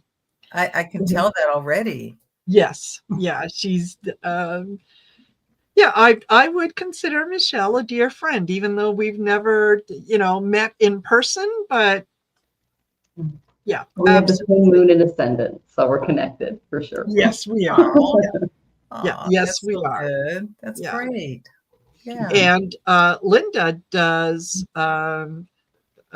chakra psychic readings. Right. And has a wonderful story of survival. To, for those who we think that sometimes it's difficult to overcome things. It's just a case of making up your mind and just doing it. Right. No, it's so true. And when you're able to have trauma or difficulties, in your past, those really are a wake-up call. That's a sign that you're a healer and that you're here to do more than just live your life. You're here to contribute on a larger scale. So if you can survive the trauma and get through it, then that's when everything starts to open up. And that's certainly what happened for me. Yes. Because, I don't know if you want me to talk more about that now or what. You know what? You can, certainly mention a little bit about it, because I'm sure that there's folks that, may not be familiar with not only your channel, but with your story and so on. And, ultimately, everything that we talk about is positive. Sometimes the words may not sound positive, but they really, really are. Right. And so anybody that is watching from Linda's channel, welcome. Glad that you're here. And for the other folks, if you want to go out and check out Linda's channel again, please go to my YouTube. Go under the post, you'll see I put on there everybody's links to their YouTube pages, so you can go on there, find Linda, And check her out. Do the like, share, subscribe, because it's what we do. Yes. Yeah. Well, So, I thought I would share the message that I got from, I had two very powerful spiritual teachers for many years. And one of them was my Reiki master teacher. And she was a psychic medium, and she inspired me so much. And one time when I was in my process of healing and I went to her, she said to me, the more manure you have in your life, the more you can turn that into fertilizer to grow a beautiful garden. yes. And when she said that, I went, oh, I've got so much manure. It gave me meaning, it gave me a way to process that. Yes. And in the healing and processing that and turning that into fertilizer, I was able to grow a beautiful garden and create so many things that were really wonderful, that not only helped me, but eventually helped other people. So that, I think, is a message that's important right now, because I know a lot of people are feeling, oh my gosh, what are we going to do now? It seems like everything is going the opposite direction that we want it to go, when really this is the time, as you know, to shine your light. This is a time to figure out who you are. And when you know yourself and you can embrace and accept yourself and then be yourself, that's how you make the world a better place. The more of us that are shining our light, we're going to, brighten everything up and, shed light in that dark. So my healing was because of my mother, watching her suffer from depression, catching her attempting to take her life twice, and then the third time being tricked to leave the house, which is when she did it. And I was just 13. So that whole situation created so much trauma for me, and feeling guilty for not being there and saving her. So that led to my own bouts of depression. And then when I was 30, I had it. It's like, this is it. I'm either going to join her or I'm going to choose another path. And then a little voice came in my ear saying, no, don't do it. And I chose to live, and I chose to heal from depression, and I did it. And that was so exciting, after I was realizing that there's everything that happens to us is there for a reason. There are no accidents. Yep. And you can pull yourself out. You have everything you need within you. And that's where the whole chakra thing came from me, because once I started healing myself, I started getting channeled messages, which I thought was about numerology, but it turned out to be about the levels of awareness through the chakras. And so that's helped in so many ways, where I can read people's energy and know what's going on with them. I have a whole chakra personality profile system that gives me that person's innate energy vibration that they were born with. And it's pretty cool, all the things that came out of me healing myself from my mother's death. And, it's interesting because she helped me from the other side. Initially, she was still depressed. She was still in a really bad place. But after about 10 years or so, when she came back and I was in my worst place, she helped to lift me out of that depression and help me to find the right people. And so it's possible. Anything's possible. You just have to go within and be able to tap into and tune into your own intuitive source. Absolutely. Yeah. And not, sometimes I've heard people say, yeah, well, shadow work. I don't want to do shadow work. That's, that's yucky. Shadow work is meant to be a little uncomfortable, because when you're uncomfortable, that's how you know you're on the right path, right? Exactly. If there was nothing to be uncomfortable about, you wouldn't be thinking that you needed to do some shadow work. And you'd probably be numbing out. Yes. Right? I did that for years too. Yes. That didn't work. No, it tends to catch up with you. You have to find that authentic self, so that you can look at yourself, warts and all, and say, yeah, you know what? I can be a little difficult to deal with, and sometimes I insist on having my own way, and accepting those things about yourself, and saying, okay, I can be called on some of my BS, right? It's okay if someone calls me on it, because I'm open to looking at it, to examining where that came from, and all that kind of stuff. So it's the journey into yourself is always fascinating. Yes. Yes. Oh, and I love that you use the chakra system, because we use that in Vedic astrology too. Each planet represents a chakra, each sign. You can look at the yogas going on. So yeah. Wow. And I love that you said 30, because that's your Saturn return. That was a big test for you, and you passed it in colors. It's like Saturnian tests are hard, and you just went aced it. So yeah, but so I lost my birth mom at 13 to taking her own life. And then at 29, I lost my adopted mom. We adopted each other to the same thing. That's the moon. So that, the difference was that I was complete with her because I knew the value of a mom, and she always knew how much I loved her. Yeah. Whereas with my mom, I couldn't remember, did I tell her I loved her before I left? Did I do enough? But with Olivia, she always knew. So there was no question. So when she died, I felt complete with her. But then it brought everything back with my mom that I hadn't dealt with. That's a lot of lunar energy. So looking at your moon and where it is with the other planets in your chart, and where it goes in the various Vargas, which are the divisional charts, would be a really interesting deep dive for you, just to kind of figure out what's going on. You're working, and the moon also rules the ajna. So Scorpio. Oh, and you're Scorpio. Okay, that makes a lot of sense. Cancer, Sun, Scorpio, Moon, Scorpio rising. That's a lot of work. With a lot of planets. That's a lot of mom energy. That's a lot of that we're working on in this birth. That's incredible. And she had a Scorpio moon also. Wow. So it's hereditary. It comes down. So that's a psychic moon. So that's wow. That means that you feel everything. So it's hard. Yeah, definitely. Wow. But I think something else that's important is we need to understand our own history. One of the things I do with my clients, I have a Heal the Healer program. And one of the things we do is they really write out their life story, their life history. And you get to see the patterns.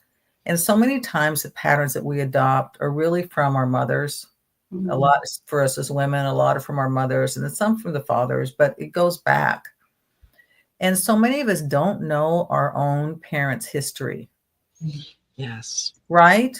I was 13, but there's so much I did not know about my mom. Of course, she wouldn't talk about her childhood. And there are things I deduced afterwards, which then led to me understanding why she did what she did.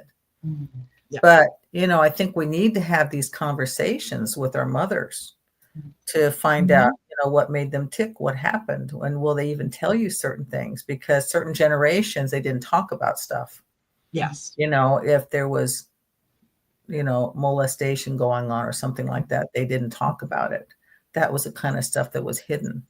Yeah. So it's interesting to see, what happened with your mother to make them the way they are. And then you can have more compassion for them. And then also release the stuff within you that no longer serves you. And as you heal these things in yourself, you're healing your past and the future. So you're helping your mother, you're helping your children if you have any. And that's what's so nice about doing healing work, is that you're not only affecting yourself, you're affecting your ancestry too. Exactly. And future. and future. And you become an example to those people around you that are currently in your life that, maybe going through some things on their own, or may have some questions, and, they see you as an example that it's okay to ask questions. Yes. Yes. Right? Yeah. And take it from there. But one of the other things that I'll tell you guys that Linda does is she's been taking dance lessons. Oh, yes. And she put up a little video with her doing the cha-cha. And honestly, the weird thing about that was yesterday, I was just watching some YouTube videos. I just kind of had to, I felt like I had to spend some time doing mindless things that didn't require any effort. So I'm just watching these videos, and this one little short video came up, and it said something about, dancing on my dad's 92nd birthday. But okay. And I'm watching this lady as she's dancing. Why does she look so familiar? Where do I know this woman from? I know who this is, but okay, all right. And then, a few hours later is when I got the notice that she had released this little video, and it was like, oh, I know who that was. So I sent her a message and said, hey. I don't talk about my dad as much because he likes to be private, but it's his 92nd birthday. I started dancing back in December because that was one of the things I made the decision. I'm not going to be mad for 4 years. I'm going to live my best life, and I love to dance. So I started dancing again. And David doesn't want to dance, which is okay. So I joined Arthur Murray. Lovely. And we worked for a few months for this extravaganza and showcase that happened. So I had 2 dances. I had a cha-cha and I had the swing. And it turned out this extravaganza event was on my dad's 92nd birthday. So I thought, what better way to do a tribute to him than to do a swing dance? Yes.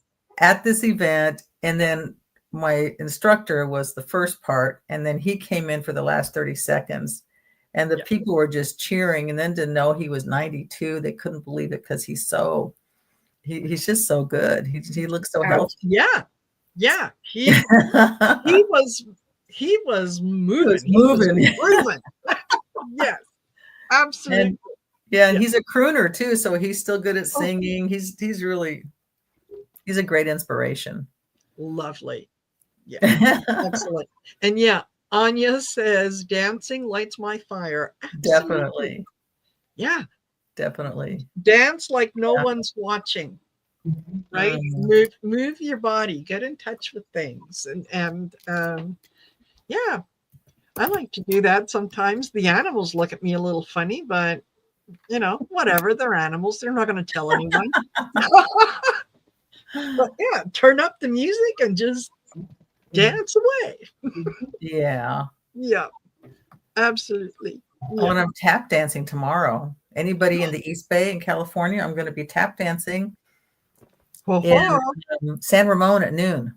So if you want to see me and the other group. Perfect. Yeah. And Marty says, I go every Thursday to a dance class, cardio dance. It's fun. Yes. Yes, absolutely. Yeah. And Play, Love, Remember, I just wanted to say something because you did some healing with your dad in spirit and things I didn't tell him that happened when I was a kid, since he now knows. I felt his love and him holding me and cried, felt him pat me on the head. That's fabulous. I love that. Yeah. Absolutely. Yeah. Okay. And so, well, I'm going to let Linda have the floor. It's her turn. But it was so lovely meeting you. Your work sounds phenomenal. You're welcome to reach out whenever. And just have a wonderful night, you guys. And thank you so much for having me on, Marina. And hi to everyone in the audience that said hello. I see you guys. I see Amanda, Venus, all of you. So sending you guys lots of love. My pleasure. And thank you. Thank you for joining us, and keep me posted on on what you're going to be doing next. I'll be on Zoom on Monday, so that'll be at 5:00 Pacific, 7:00 Central, and 8:00 Eastern. So you guys can click the link, and I'll be on Zoom, and you guys can join me for astrology and tarot. So I look forward to seeing you guys. Yay! Perfect. I subscribed to you already too, Michelle. Oh, thank you. I'll look you up as soon as I log out. So love meeting you, Linda. Yes. All right. See you later, Michelle. Everyone. Bye, Jonathan. Bye. In the back. Bye. She says bye. Oh, excellent. Thank you. Yeah. See, Michelle is lovely. Yeah, and And you had Sheila on before. Yes. And Val, of course, Val is fabulous. Val is fabulous. And Val will be joining us again in about 20, 25 minutes. Okay, good. Good. Yeah. Val does the prayer and the intention before we hit the 7:00 p.m., whatever it is, the time in the particular time zones. And the intentions are always so powerful that, you know, when I'm done with the whole show, I am so energized. Yes. It's just, it's a lovely, lovely feeling. So, yeah, she does a fabulous, fabulous job. So definitely. Well, Amanda. Yeah, familiar Reach with out to me. I'll send you the information if you want to come. It's 12:00. You have to get there earlier though. We're going to be on it's at some park in San Ramon. It's right next to you. Perfect. Wouldn't that be something? Yes, absolutely. Absolutely. You guys can meet in person. Yeah, if I would be doing a lot more traveling, I think, if I was in the US to meet a lot of the people in the chat and so on. Yeah. Yeah, it's a little more of a challenge up here in Canada, because one of the things that, I'm my passport expired and I forgot that it expired, so I have to reapply. Oh. Yeah. So I'll have, and that's a little bit of a process. And to be honest with you, I'm not too anxious to travel to the US right now. I don't blame you. I don't blame you. Yeah. Okay, so your mom's in Danville. Okay. It is too far for you to come then. There you go. Well, Deborah Zachow and I got together. Perfect. We went down to San Diego. We stopped to see her in Oceanside. And then I've gotten together with Lalit, who does astrology in Las Vegas. That was a couple of years ago. So it's really nice to see our spiritual sisters, on the road and to be in person with them. It's really, really neat. It is, because I know that we are all connected, whether we are, in the same physical space at the same time or not. I know that we are all connected, because everything just works so effortlessly. There isn't that sense of, I don't know what to say. I don't know what to do. It's just, like meeting an old friend. Exactly. Yeah. I think we had a 3-hour lunch. Oh my gosh. A 3-hour lunch. Oh, perfect. Oh, hey, look who's popping in. Hello. Gary. Hey, Gary. The upbeat twin. Dave and I, we did some recordings today, and I kept changing my name. I didn't change it before I jumped into this. But if you watch our videos this week, you're going to notice that my tagline changes. Yes, it does. Yeah. That's funny. It does. That's funny. So, Gary, meet Linda. Linda does. Hi, Linda. Hi, Gary. I've watched you and your brother before. Oh my goodness. Love your shows, yes. Are you talking about as adults, or the mischief we were up to when we were wee ones? Oh, well, I'd like to see that too. Oh my God, no, you wouldn't. I was watching you. So glad you could pop on. This is fabulous. I was hoping you'd have a chance to come in. And I have been paying attention to your little taglines. The one that made me, I think, laugh the most was, I'm 6 minutes older and wiser, or whatever. Yes, it answers an often asked question. Which one of you is older and by how much? Yeah. That was fast. That was Yeah, my mom didn't know she was having twins. Really? Surprise. Nope. They were on their way. They were getting ready to go on vacation because we were a month early, and they were getting ready to go on vacation. And my mom's like, "Nope, it's time." Oh, I think they were getting ready to go on vacation at 5 in the morning, and at 10 in the morning, we came to Earth. oh my God. Well, it wasn't that long of a labor then for her. No. And they had the nursery and everything set up for one. So you can imagine the scramble that had to go on at that point, right? Oh my gosh. Yeah. When did they finally get to go on vacation? Yeah, exactly. We took it away from them. They're still waiting, right? They've been resentful ever since.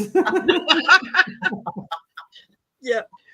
For those of you, and I can't imagine that anyone is here who doesn't know, Gary does the Twin Tarot with Gary and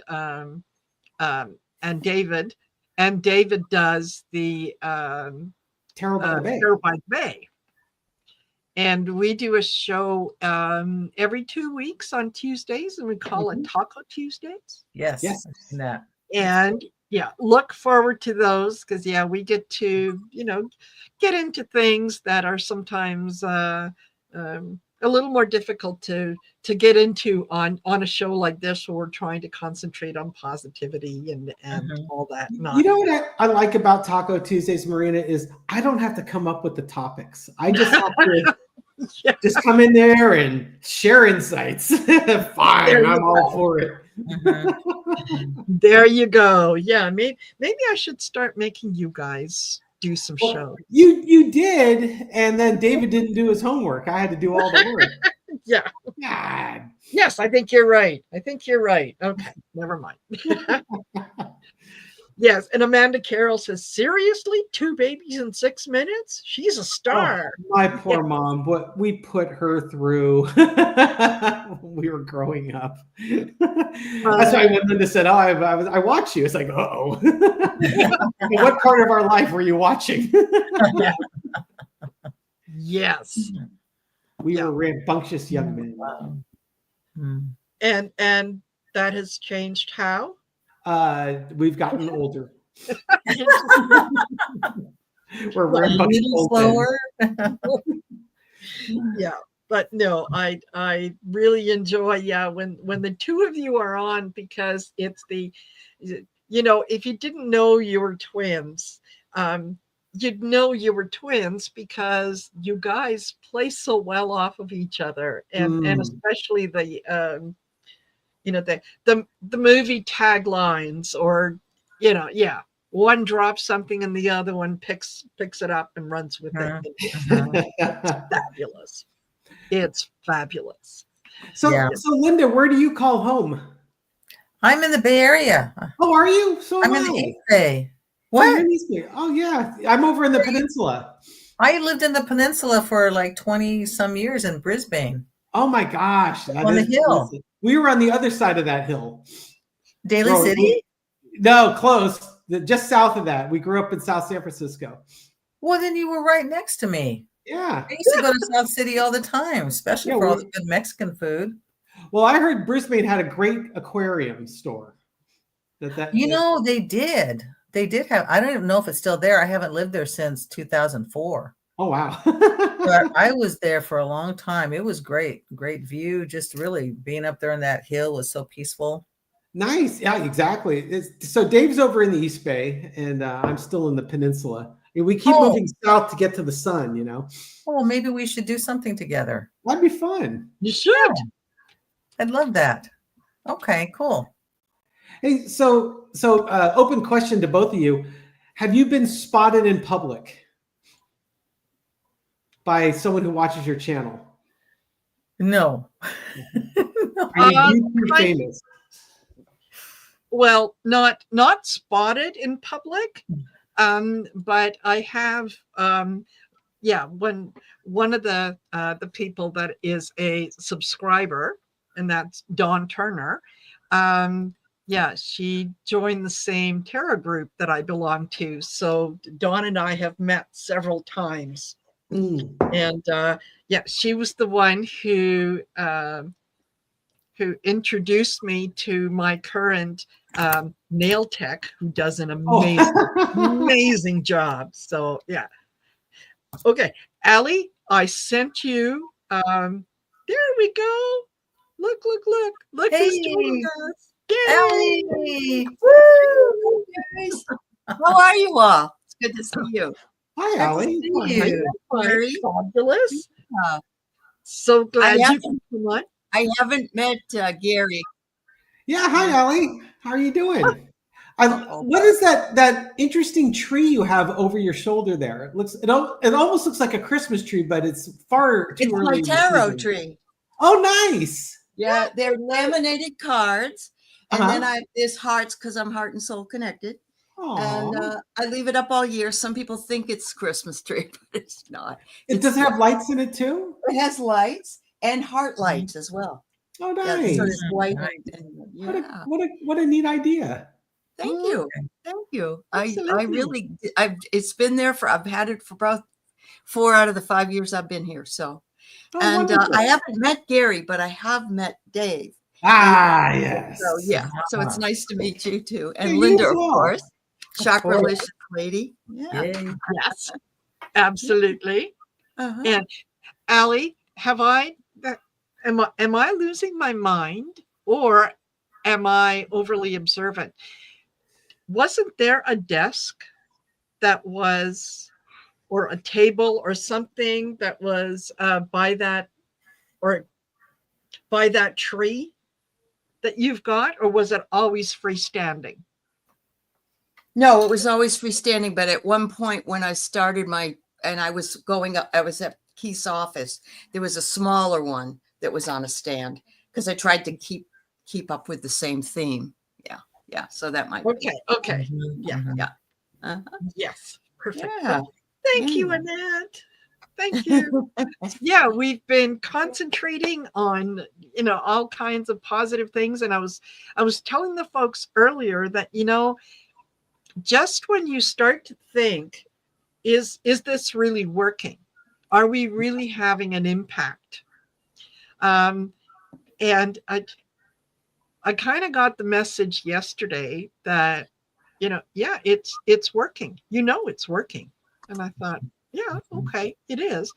And then all of a sudden I was getting hit with little things, kind of remembrances of what has happened over the last 7 months, especially over the last 5 months, in terms of things happening in the world.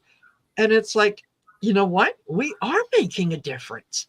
Yes. Because, we've had, Mark Carney was never supposed to win the Canadian election. Never. He won. Yeah. Romania with their election that they said, no, something's fishy going on here. And who did they elect?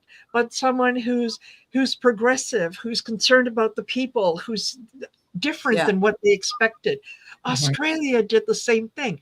So I think, when we put out that energy, those that are resonating with it are grabbing onto it. Right? They're being drawn to it. So that just gives me more of an incentive to continue going. Yeah, you should. Yeah. This is a microcosm of the macrocosm. And so if we can think of it that way, like whatever it is that we're doing here, it helps us, but it also, once that it goes up and up the tipping point, and it's already gotten to some tipping points, but it's going to get even higher, I think. Yes, it is. Really. Yeah, I do. Absolutely. So, everyone who is here, oh my gosh, you guys are, you're part of this. When we do this as a group, it once we put it into the ether, it just expands exponentially. It does. Right? It just grows and grows and grows and grows. And even those people who watch it in replay, it just grows and grows and grows. Yeah. So, You know what's really nice about it, Marina, is that it also brings us together to work with each other, even if it's for 10 minutes. Yes. And it just shows how the community is so cohesive Yes. and comes together for these things, not only on the screen, but in the chat. And, Yes. you know, that's all been owed to you. You've brought this all together. Sherry's idea, you took it up, and we're all here to support you. But it's a fabulous, fabulous way of spending a Saturday, really. Yes. It is. Yeah. Absolutely. I love it. I love it. And I will I mentioned it before a couple times, but I'll mention it now because you guys haven't heard this before. On Thursday, May the 29th at 9 p.m. Mountain Standard Time, I'm going to have Trish James join me. Oh, really? Wonderful. Yes. I am thrilled. Val is going to be joining me because Thursdays are the messages for light worker days, so we can just kind of carry on a little later. But yeah, Trish is a fabulous reader, psychic, medium, very connected, and she's also developed several decks that she uses. Yep. This is predictions deck. And I did tell her. Oh yeah, that's one of the ones that. And I just ordered two more. There's one that she uses that's more personal, and there's another one that she just let out. So I just spent $200 last night. So wow. Yeah, I'll be doing the same thing because yes, there was 2 decks that I've ordered last week that are coming, and then I have another one that I'm eyeing. So, awesome. Yeah. It's like, look, They come really fast from Australia. That's unusual. She puts them right out there, sends them right along. Yeah. That's great. I think that the first one I think was about 3 weeks for me, and so you guys have a chance to meet her. We'll get a little more information about her journey and whatnot, and what inspires her to put these decks together. And I'll tell you, you may think that the decks are a little pricey, and they are more than your traditional decks, but the quality of the cards is fabulous. Like you're paying for the quality. And plus I think most of the decks have like 78, 80 cards or something. So they are fabulous, just fabulous. So, and just waiting on Val is going to be joining us, and she's going to be doing our prayer and intention before we hit 7 p.m. Mountain Standard Time. Yeah, love when she does those because they're absolutely fabulous. Oh yeah, they are. So, is she? Hold on, let me double check. No, she's not. No. I thought I saw something underneath. Yeah. Can I stick around to say hi to her, and then I'll take off? Okay. No, of course you can. Marina's not gonna.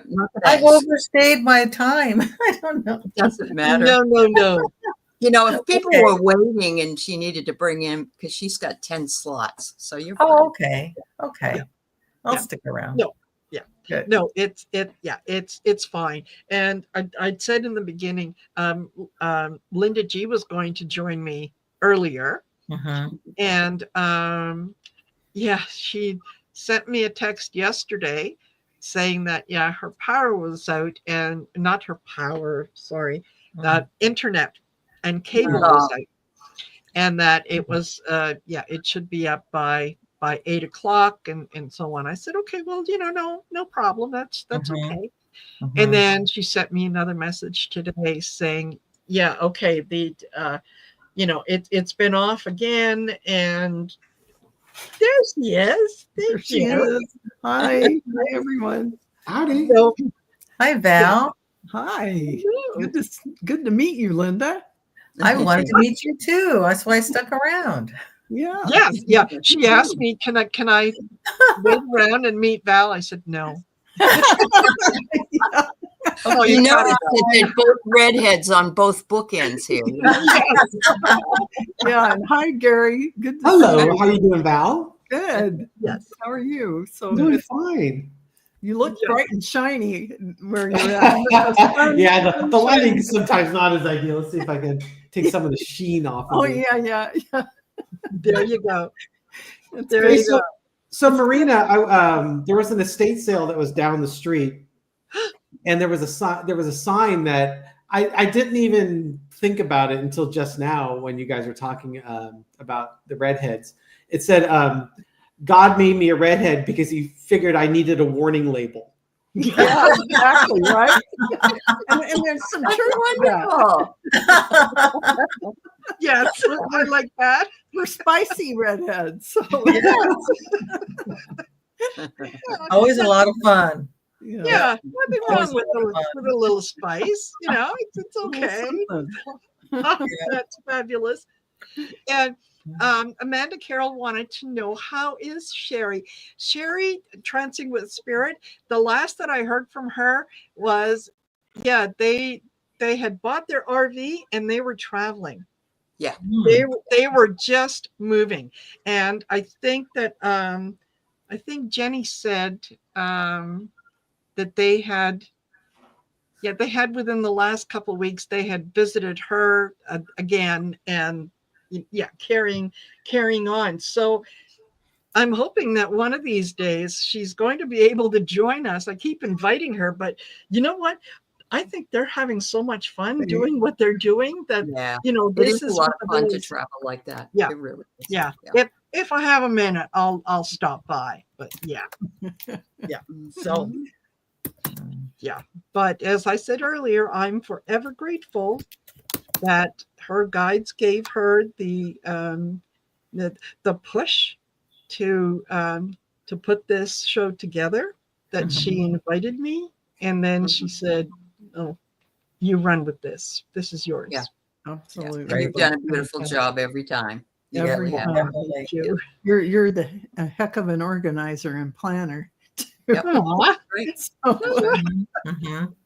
guys. it's a good But thank you. I enjoy this. I love doing this. Mhm. yeah, and it shows because you do Yeah. such a good job. Yeah. Yep. That's true. Thank you. Okay, Val, we're gonna let Val do her thing. Okay, so we're just going to want to take our deep breaths. I'm not going to walk you through it, but what you do when you take the deep breaths in and exhale slowly is you are opening up to spirit. You are opening yourself up to the light as you take each sacred breath. Beloved divine presence, as we continue this sacred wave of light across the earth, we now anchor our third intention, a deep embodiment of divine radiance. In this moment, we open ourselves fully to the infinite flow of light within and around us. We allow our hearts to become radiant temples of truth, serenity, and soul-aligned purpose. We call forth the golden light of illumination to guide us into deeper remembrance of why we are here, who we truly are, and the power we hold when we shine our lights together as one. From this place of clarity, we activate our shared commitment to be pillars of love, embodied bridges between heaven and earth, awake, aware, and aligned with the cosmic heart. May this light continue to ripple outward, touching souls we may never meet, soothing the collective with compassion, and awakening dormant codes of unity across and around the globe. Together we hold the field of transformation. Together we lift the frequency of humanity. Together we shine our light. We offer this intention with devotion with joy and with infinite love.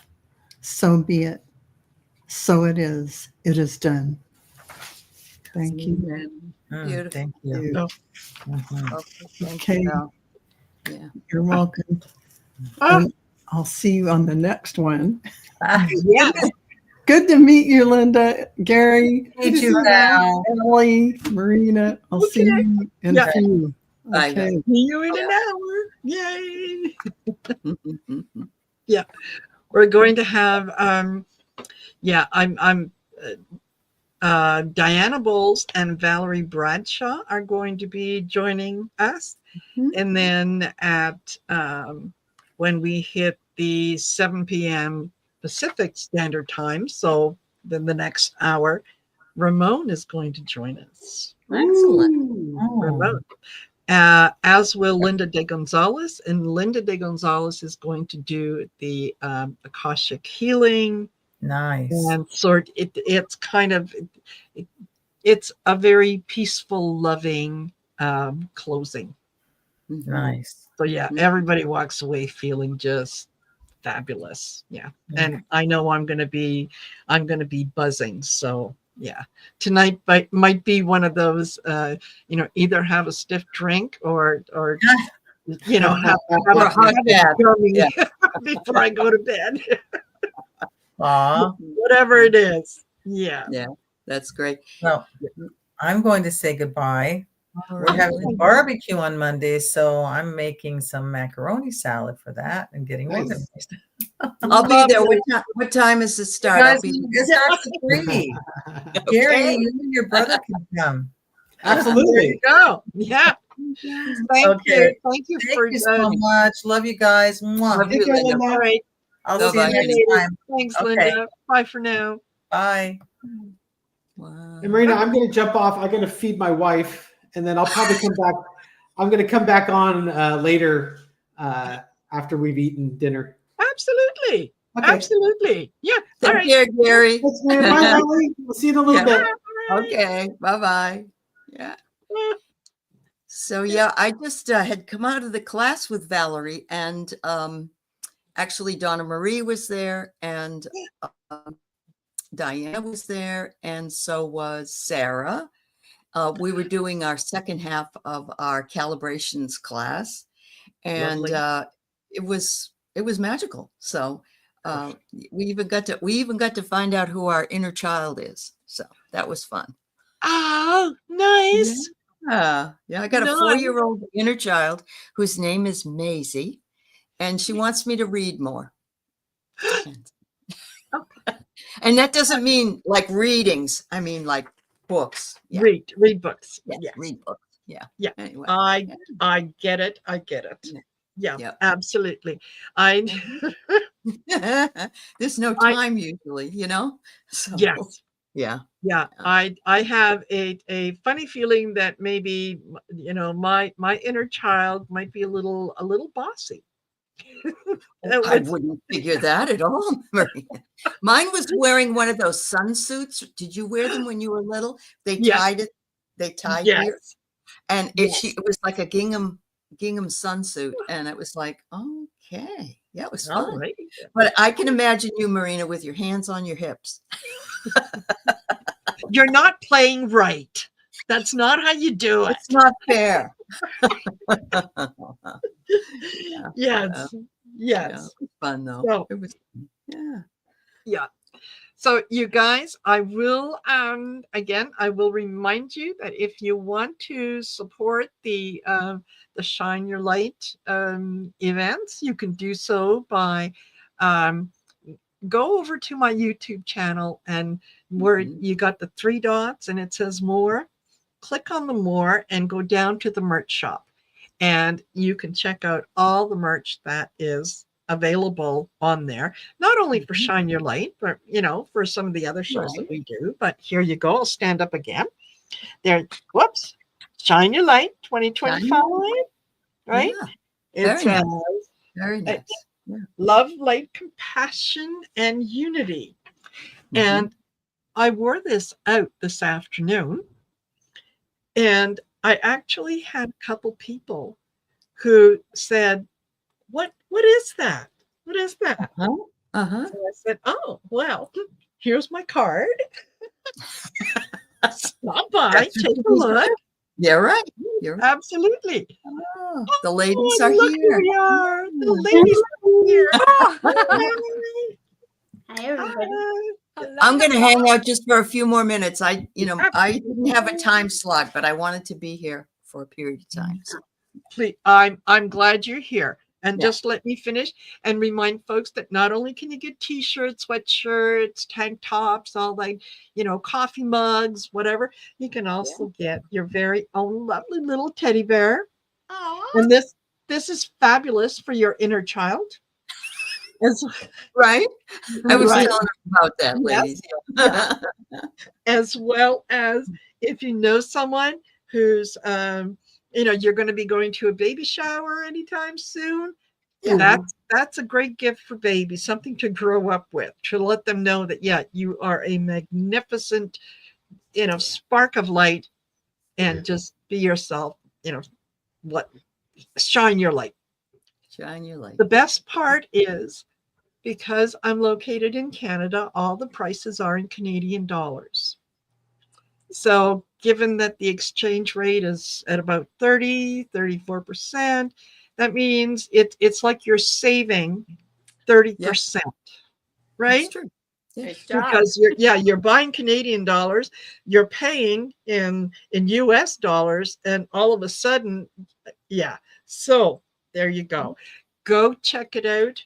And for those of you who already have some merchandise, and I know that there are a good number of you that do, thank you. Thank you for supporting the channel. Thank you. All right. Okay. So how is Diana and how is Valerie? We are awesome. Perfect. We are fixing things. Oh, good. Oh, good. That's obviously some kind of a secret. That's a calibration. How you calibrate. Calibrate. Oh, okay. Oh, yes, Yeah. yes. Uh-huh. We just came from the last class. Yes. Yeah. Yeah. Ah, beautiful. Lots of fun. Yeah. Allie was saying, that how She's it was magical. Yeah, she's so lovely. She's so excited.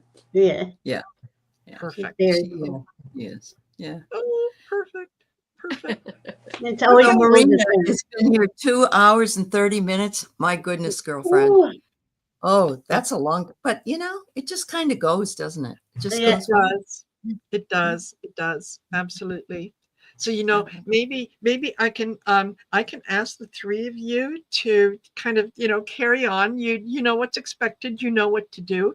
And I'm just Gonna going to go potty. Yeah. You do that, girlfriend. Absolutely. Yeah. You I'll do. be right back. Yeah.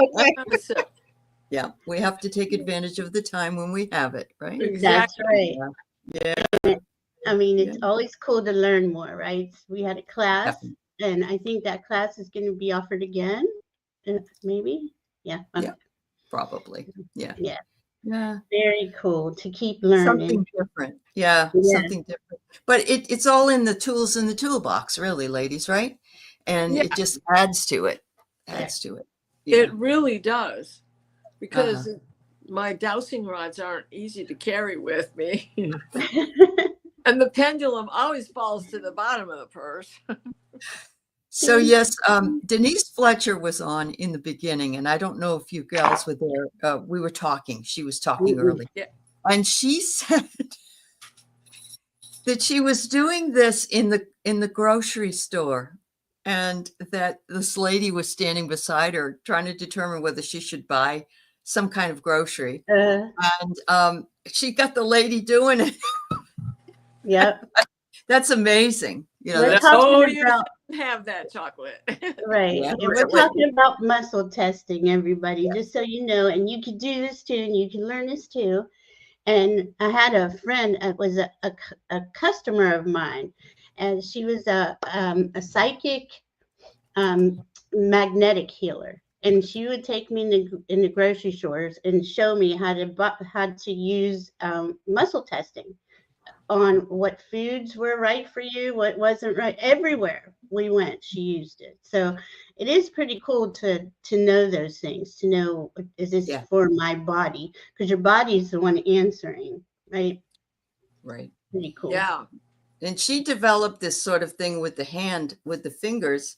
Yeah. She comes on and has done shows on my channel, but she said, you know, you can't always get somebody that does, you know, the pushing down of the arm or whatever it is. Although this is another way you can do. Yeah, that. this one. Yeah, that's what I learned.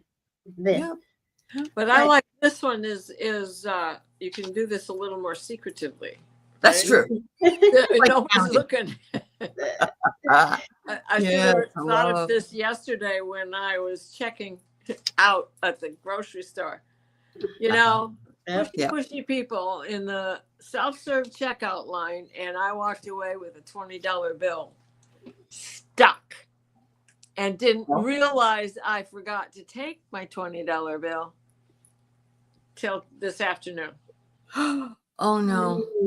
Oh, somebody else needed it more. That's what I believe. And that's what I believe when that happens. Yeah. I hate it, but I say somebody else needed it more. Yeah. Right. I agree. Yeah. So I do want to say hi to a couple people who've come in because Marina's just taken a short break. Maria's here and Peace Mama. I don't know if you were welcome before, but the first 2 hours, I don't know, because we were in a class. So I don't know but Marina always has so many people here. And Kay Muldoon, I see you here. And Janet, of course.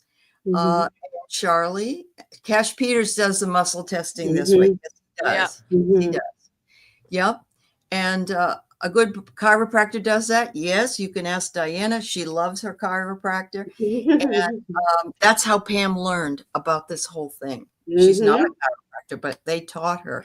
So yeah, isn't that great? And Joan Baker. Hello, Joan. Nice to see you too. So yeah. So ladies, I don't know what Marina had you slotted to talk about. Was there something? Astrology, and tonight's the big night where Saturn enters Aries, leaves Pisces, been there for 3 years, but this is the first time in 30 years, Diana, that Saturn is in Aries, and this is a big deal because this is going to give us the momentum. Like we're out of the, I keep saying we're out of the mud. We're not stuck anymore. And this doesn't happen until 11:36 tonight at East Coast, but it's a process. The planet just doesn't move and things change. Although it could, I don't want to say it couldn't. And as that goes on, we're going to see more truths. I really believe more truths are coming through this. So that's that in connection with on Monday is the new moon in Gemini. That's a lot. That's all communication. That's all aligning to the truth. I want to say it that way because Saturn is with Neptune, who is spirit. And as we go forward, they're gonna be together for a while, and they're not going to move very fast at first. But and then of course they'll retrograde. But right now, I believe this is going to bring the truth out in the world. What do you think, Diane? Or the truth in your life too?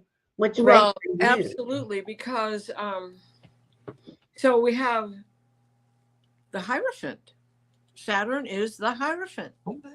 You know, he's Chronos, he's Father Time, he's patience and studying the past and knowing what's going to be in the future if you don't learn from the past.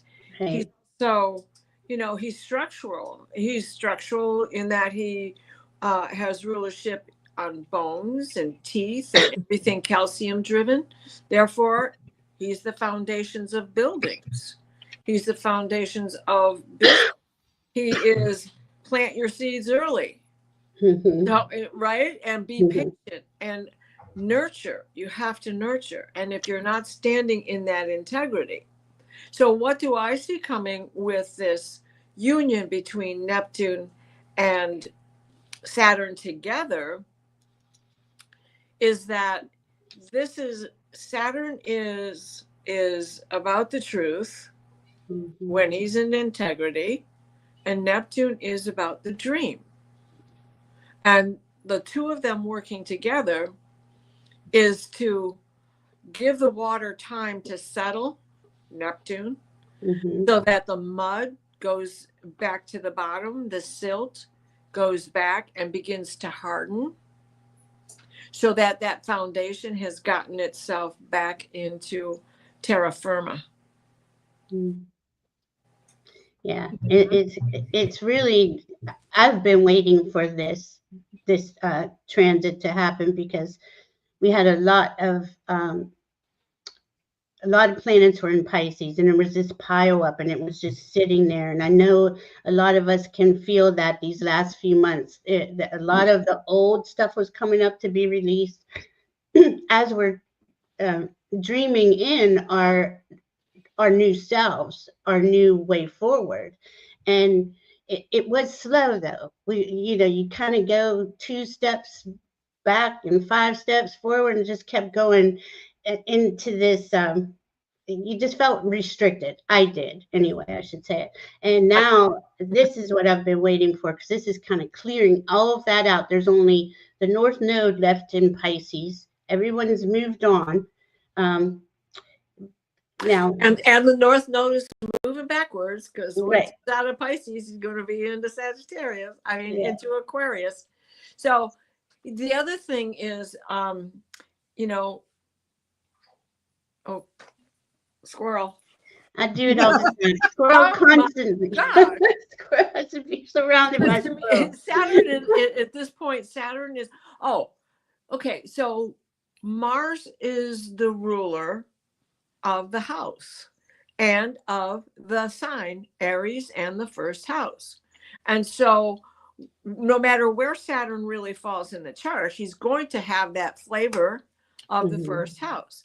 And he is going to be in Aries, he's going to be tempering Mars. He's going to hold him back. He's going to say, stop being so impulsive. We have to have a solid foundation on what we want to see happen.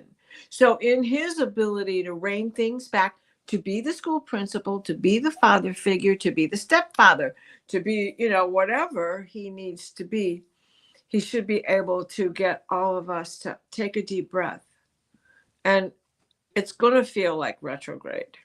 And he's a leader, right? And in Aries is the I am. So we are becoming our authentic leaders. That's the other thing. With Saturn there, it's going to be more than I am that I am. Right. Okay. It's going to be, I am aware. Therefore, I am. Yeah. Right. I like what you said earlier, Valerie, about truth and things coming out. And I've noticed that over the last number of weeks. I don't know if you guys have picked up on it, but more of the world leaders are speaking out. Yeah. They're they're not going to do the politically correct thing, and we're going to go through channels and whatnot. They are calling things out. Good. And they are they're exposing a lot of the truths. Right. So yeah, I think this is what a lot of us have been waiting for. I am aware, therefore I am. Aware is north, south, east, west. All the energies, all the elementals. Otherwise, you're in that solid misunderstanding that Aries goes through so much. Where everybody thinks it's, picky, and you're just telling me what to do, and you're not the boss of me. No, that's not it at all.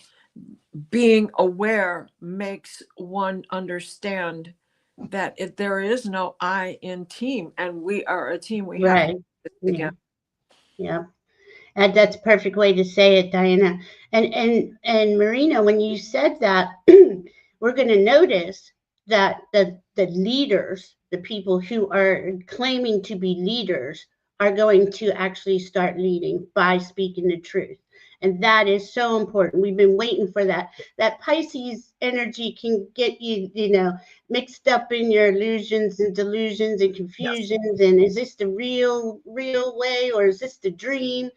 but now there's going to be actual decisions.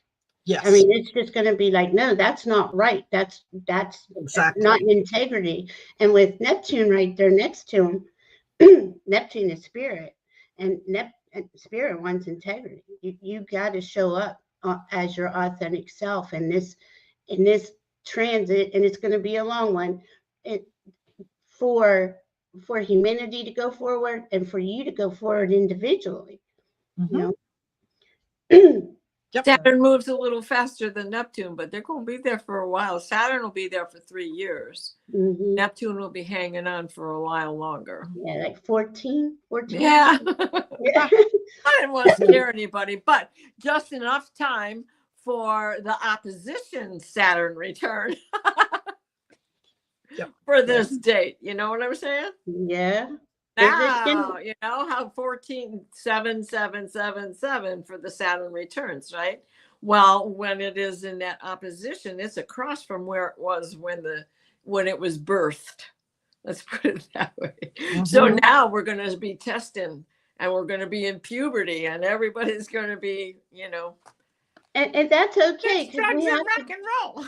Yeah, we have to take baby steps. We have to learn as we go. And this is where I think all of us in the collective in humanity gets messed up, is that if you don't come out being perfect, if you're not doing something perfect, you're a failure. Well, that's not how it works. You have to go forward, make mistakes, learn from them. And that's what Saturn is going to really bring to us, really. It's like, it's okay not to be perfect. None of us are, or we're perfectly imperfect, however you want to see it. Yes. But as we move forward, and the rest of this year has a lot more astrology coming in. We have 2 more outer planets changing signs. I mean, this is rare to begin with, that 4 have changed. 5 actually would have changed signs this year, but this is lining us up for next year, and how we direct ourselves, because again, this is that I am presence. How we direct ourselves is really going to be apparent. You know, it's going to be to our highest benefit to direct yourself in the highest consciousness, in that higher consciousness, that higher integrity that you can. I'm getting my words are getting stuck in my throat, but it's important. Welcome to my world. Well, it's like, so it, you know, you might have a hard aspect with these big planets shining on your chart, but in your chart itself, you may have a very comfortable aspect. So the comfortable aspect is going to win out. Yeah, that's where the cerebralness is. The second guessing is that hard aspect. Oh my God! And that's and now we also have Venus changes on the 7th. Mars is going to change on July 7th, and they're going to go into different signs. So those little players are how you're going to manipulate yourself through the icebergs. Yeah, through the icebergs. Yeah, it's true, because it brings in the details, and we don't even know. Like, this is going on all the time, has been since we've been here, and astrology affects us more than we are aware of. It doesn't mean it's not affecting you because you don't know what's going on. And please don't ever feel that way, because, well, and I'd say this too. This would be an excellent time to get a reading from anybody, not just Diana. All of us. Every single one of us. And this is going to help you plan out your next best steps, which is what astrology to me does. Like, if you get a reading, it helps you to align with the energies that are powerfully impacting your chart. And remember, our chart, everybody has a unique chart. There aren't 2 alike, even with twins. So this is a powerful time to align yourself to your biggest wish and your biggest dreams, to really follow, to have the courage to be who you really want to experience being. It's really the best time right now. And it's baby steps. Like I said, it's not like, oh, I'm just steps. coming out and here I am. We've been sick. We've Yes. just come out of a plague. We've Oh been my God. sick. We've all got PSTD Yes. or whatever that stuff. Yes. We know what you mean. We all have. So now let's look at Chiron and Hygeia, the two biggest Yes. planets about health. Yeah. Hygeia is in Gemini. Okay, let's quick think. Let's figure this out. How do we heal ourselves? We know what we've just come through. What can we do to make it better? And then we have Chiron showing us in Aries, which means, you know, he's going to be still floating through there because he's got another 2.5 years left in Aries himself. Maybe it's even longer than that. Maybe it's closer to out 3. there. So Saturn eventually is going to catch up to Chiron, showing him again, go back to your roots, go back to the foundation, redesign that. That's where the wound started. So you go back to your childhood. Oh my goodness. And you start fixing you, because you can't fix anybody else if you don't first. And just to make it clear, like Chiron's been in Aries. Again, Aries is the I am for what now, 7 years, about that. So we've been doing this work. And the later degrees he gets, because I think he's at 25 now, we're going. He has a 7-year stint this time. So he's only halfway through that in Aries. Oh my God, it seems like it's been forever. That's not because of Chiron. That's because we have to keep healing Chiron. That's true. That's true. So this healing keeps coming up. And then with Hygeia, as Diana was bringing in, it is about how do I own these protocols to stay healthy? Whether it's physically, mentally, spiritually, emotionally, so it's a change in behavior, right? You see, and that's the important thing. And as like I said, we've been working through that, but those, Sedna is going to be there for a while, but Hygeia is moving pretty quick. Yeah, Hygeia is already a couple of degrees into Gemini. She's at 2 degrees tonight. Already? Wow. Cool. Sure. Oh, that's my solar return chart. Sorry. Tonight is the 23rd. That's the outer wheel. And we have Sedna is at 2 degrees, right? Sedna? No, she's still at 1 degree. Sorry, she's still at 0 degrees. And then we have Hygeia sitting right next to her. They're conjunct. They're just a couple of minutes of arc apart. So they're going to be floating together. But Hygeia moves faster because Sedna's going to be there for the next 40 years. Yeah. It takes her a long time to get. But Hygeia is about transformation. So now let's just face this. Since the 2020, that's what we've been doing. These are deep individual transformations, deep collective transformations. So we're all, we've gotten a lot farther than, I know a lot of us might still be struggling with things, but it's coming up. Whatever's coming up in your awareness is coming up to be cleared. And what does that mean?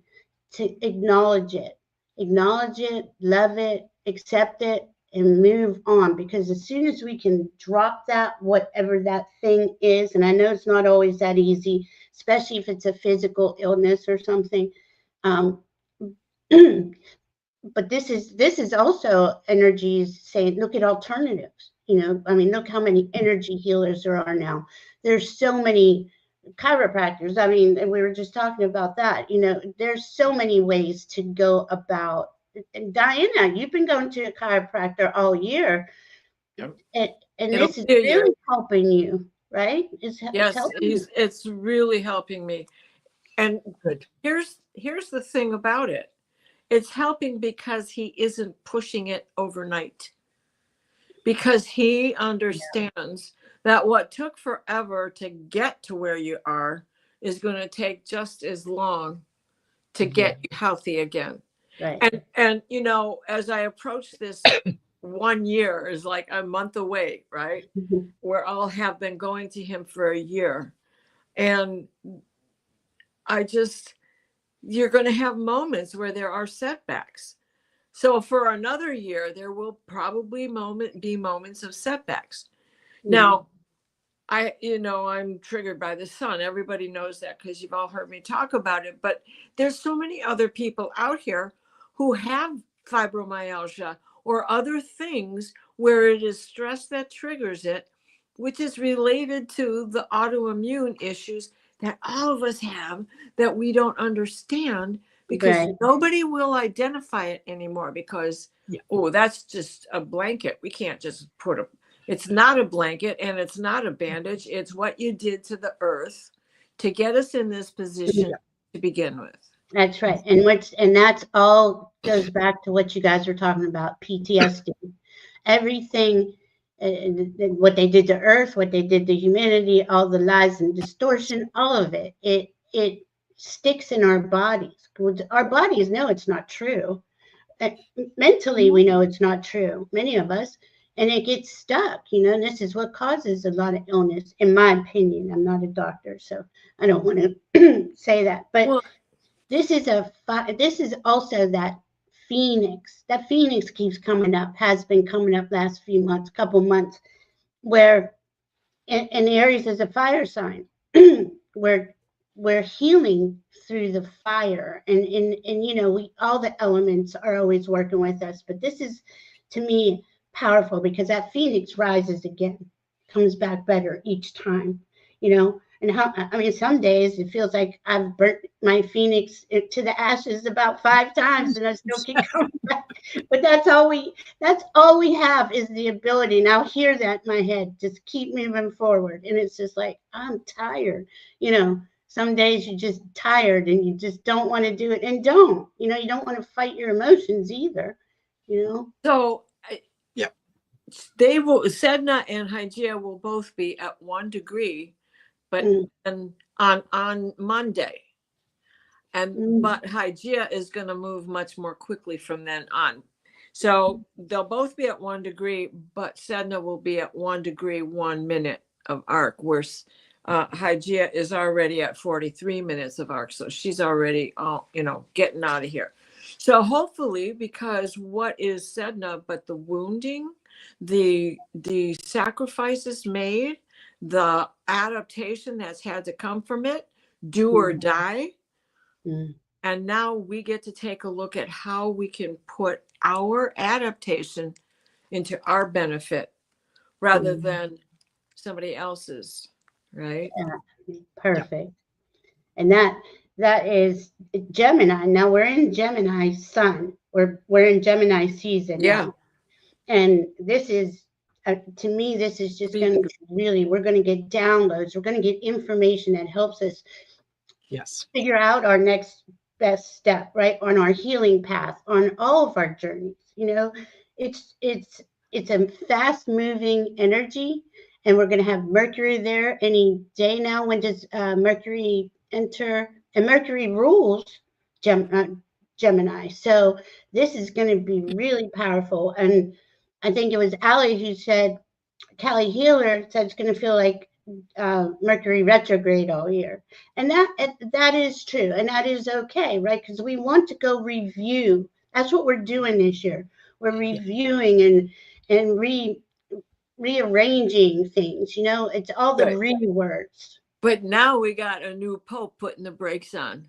And how interesting is that? A new Pope at the head of the church, but also he's head of state. And so we've got him there, and we've got the Hierophant just entered the head of state. Aries. So with all of that, and that Mercury will, just the stellium that's going to come up, Mercury is going to be in a Kazami with the sun also. So that's going to be at 8 degrees. Is that right? At any rate, these next couple of days, we feel all of this stuff right now. We've been feeling it, particularly Saturn. We've been feeling that for quite some time now.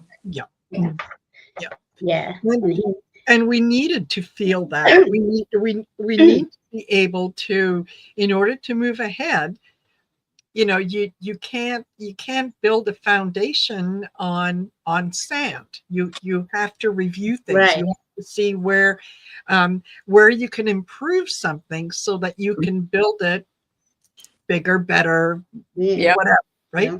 So yeah, we have to go through a little bit of the muck in order to get to the other side. You can view it and say, oh yeah, here I go again, going through the muck. Or you can say, haha, I'm going through the muck. That means there's a lot of things that I'm going to be able to deal with, to examine, to come to terms with, and then I'm done. Yeah. Right. And I'm done. We have all been here before. We have all been here before. And the muck, right? That mucky, I mean, I noticed, was it 2 or 3 days ago when the sun went into Gemini, I immediately felt better. And I've been struggling back and forth because I've been stuck too. You know, a lot of the outside world stuff going on just gets to me. And I know though that truth is coming in because the adults are coming. The adults are coming. They're showing up. Don't you think, Diana? And I'm right. So excited. You're absolutely right. Well, and then, all this stuff in Gemini, what's across? Sagittarius, the higher mind of Gemini. And what's over there? Estrella. And what is she about? Justice. And making sure you get it. Yeah. Not awesome. Letting go until you do. Yeah. Yeah, and we're gonna like we were saying, it's gonna play out all year into next year, but it is in the astrology, it does come to it evens out in about, I'd say about a year, right? It evens out, it feels better, it looks better. We've really been through so much in 5 years. It's really unbelievable that we're that sturdy. We held on and we kept going. Yeah.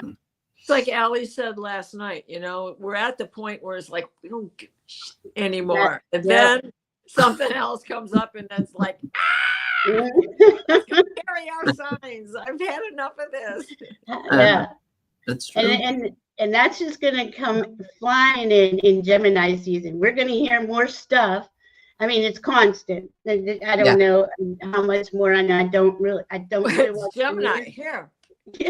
Oh, I got something else for you. Here, look at this. Put this one together. Here's a puzzle. Don't lose any of the pieces. That is a Gemini. And that's my husband. You got him. For sure, I get it. I get it. You ought to live with me. No. Yeah, right. I get it. Listen, Geminis are a lot of fun. Yeah. Oh God, yeah. Yeah, they are. Yeah. You never know what to expect. What they're going to do, what's going to come out of their mouth. That's right. Yeah. Right. So and they're funny. For God's sakes, I'm never boring. Alone. Yeah. That's true. You're never alone. Yeah. Exactly. Wow. My brother said, you spend too much time alone. I'm like, I'm going to step out, guys. I'll see you guys later. Thank you. Okay. Thanks for being here. Thanks for covering. Bye, everybody. Okay. See you later. Bye. Yeah. It's like, are you nuts? What world? Where do you see me? Peace, Mama. I did hear that Pope Leo, he does have some significant Leo in his chart, but I haven't seen it, so I can't really verify it. Do you know that, Diana? No, I don't. I haven't looked at his chart yet either. We'll bring it on Monday. We'll look it up. Yeah. For the new moon in Gemini. Sounds like a plan. So, if we can remember, there's a lot going on. I mean, it's just like, oh my God. I don't want to say there's here we go. This is a really nice moon though, to plant your seeds. Just got a lot of beautiful transits going on, aspects going on. And I really don't see anything hard in this moon. Like, no, it is a comfortable moon. Plus, it's it's bringing in Antares and Aldebaran and Regulus, as well as Arcturus in Libra, and then Regulus in Virgo, and Formahat, even Formahat in Pisces is comfortable. You know, it's like this is the portal is open for the silver light to come through at 9 degrees. So the moon itself occurs at 6, and Aldebaran is at 9 degrees of Gemini, and Antares is at 9 degrees of Sagittarius. So, I mean, this is like perfect timing. And then we're going to get to the full moon, where the moon will be in Antares. Yeah. And Diana's talking about the royal fixed stars, which do play all of those planets, all of those bodies. They play a huge role on what happens here. Everything goes through the central sun. Right now we're in the Pleiades portal. Right. I was just going to bring that up. That's important because the end of Taurus is where the Pleiades begin, and that was the Pleiades were there. The sun was conjunct at 25 degrees and 25 minutes, exactly conjunct Hygeia at that same time. Oh, wow. They were having a Kazami, right? And so that went through the portal. The sun went into Gemini, and Hygeia came behind her to join. Linda Day Gonzalez, Sister Mary. Yes, yeah. I know. I think Ramon was. I don't know if he's backstage, but we'll carry on. We'll carry on, and And we're going to go into that new moon in Gemini on Monday at 7 on my channel. Where now Diana's got her channel going. See, this is the kind of things that you're going to see now. People taking their steps forward to what they want to create. And I mean, that's an excellent example of what Diana's doing right now. So just know that, I think it was, what was that? The full moon was in Scorpio 2 weeks ago. Now that was tough, and we said it was going to be the last birth pains, you know, that the last pushing, and it really was. It was it's deep when Scorpio's involved. But now we've been in labor for 9 months. And now we're in Gemini. It's like, it's fun. It does feel fun. It feels much better. It's time to have some fun. It is time. That's what I wanted to do. Absolutely is. Oh no! Go ahead. Bite your tongue. She's hungry. Let her eat. I'm actually having some chocolate because girl, you know what?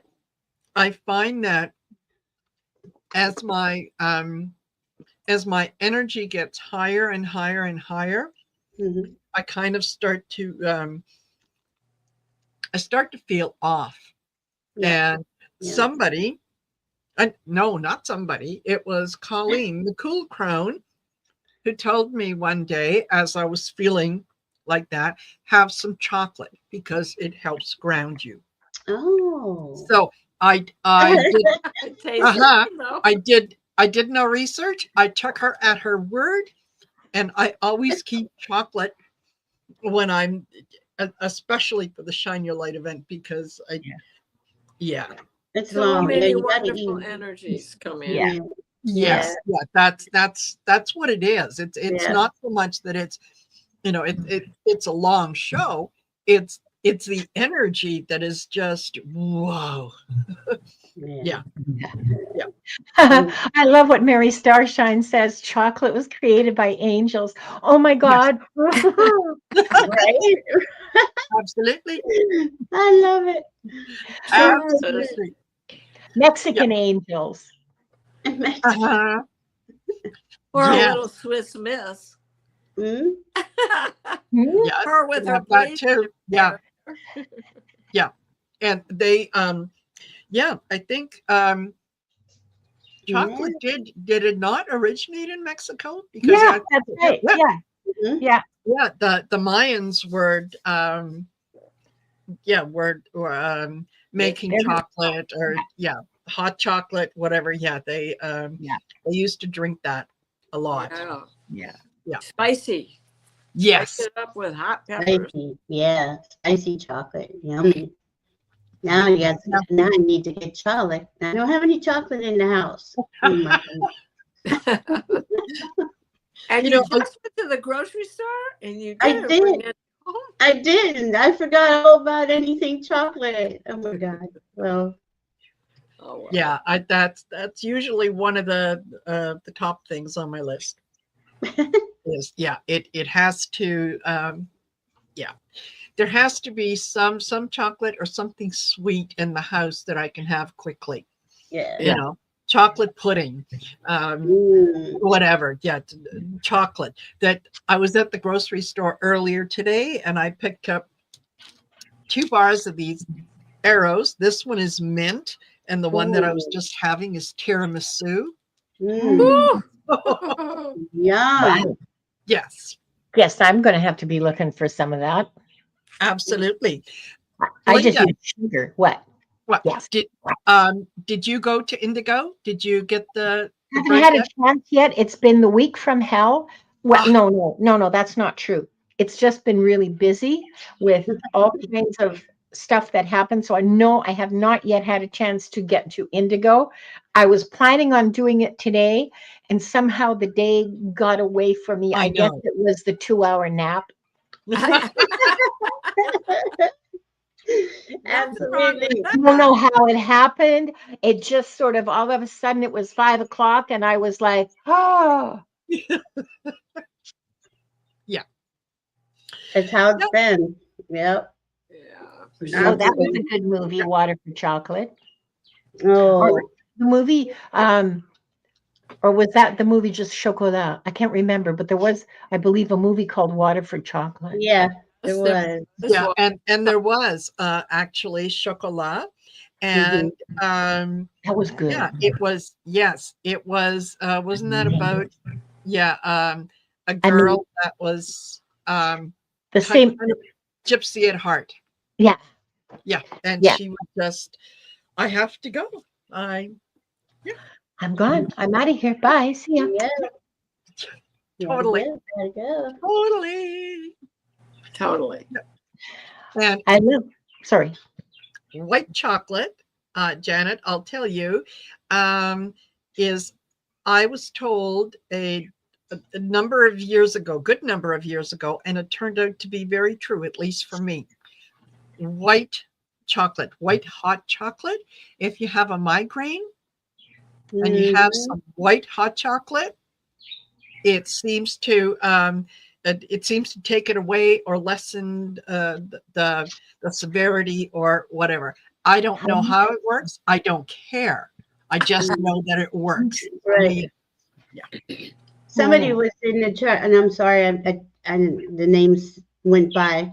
That there's magnesium in chocolate, which is really true, and that's probably what does it. You know, the magnesium really helps. Yeah. Perfect. Okay. Absolutely wonderful. Yeah. Yes. White. Well, I know white hot chocolate.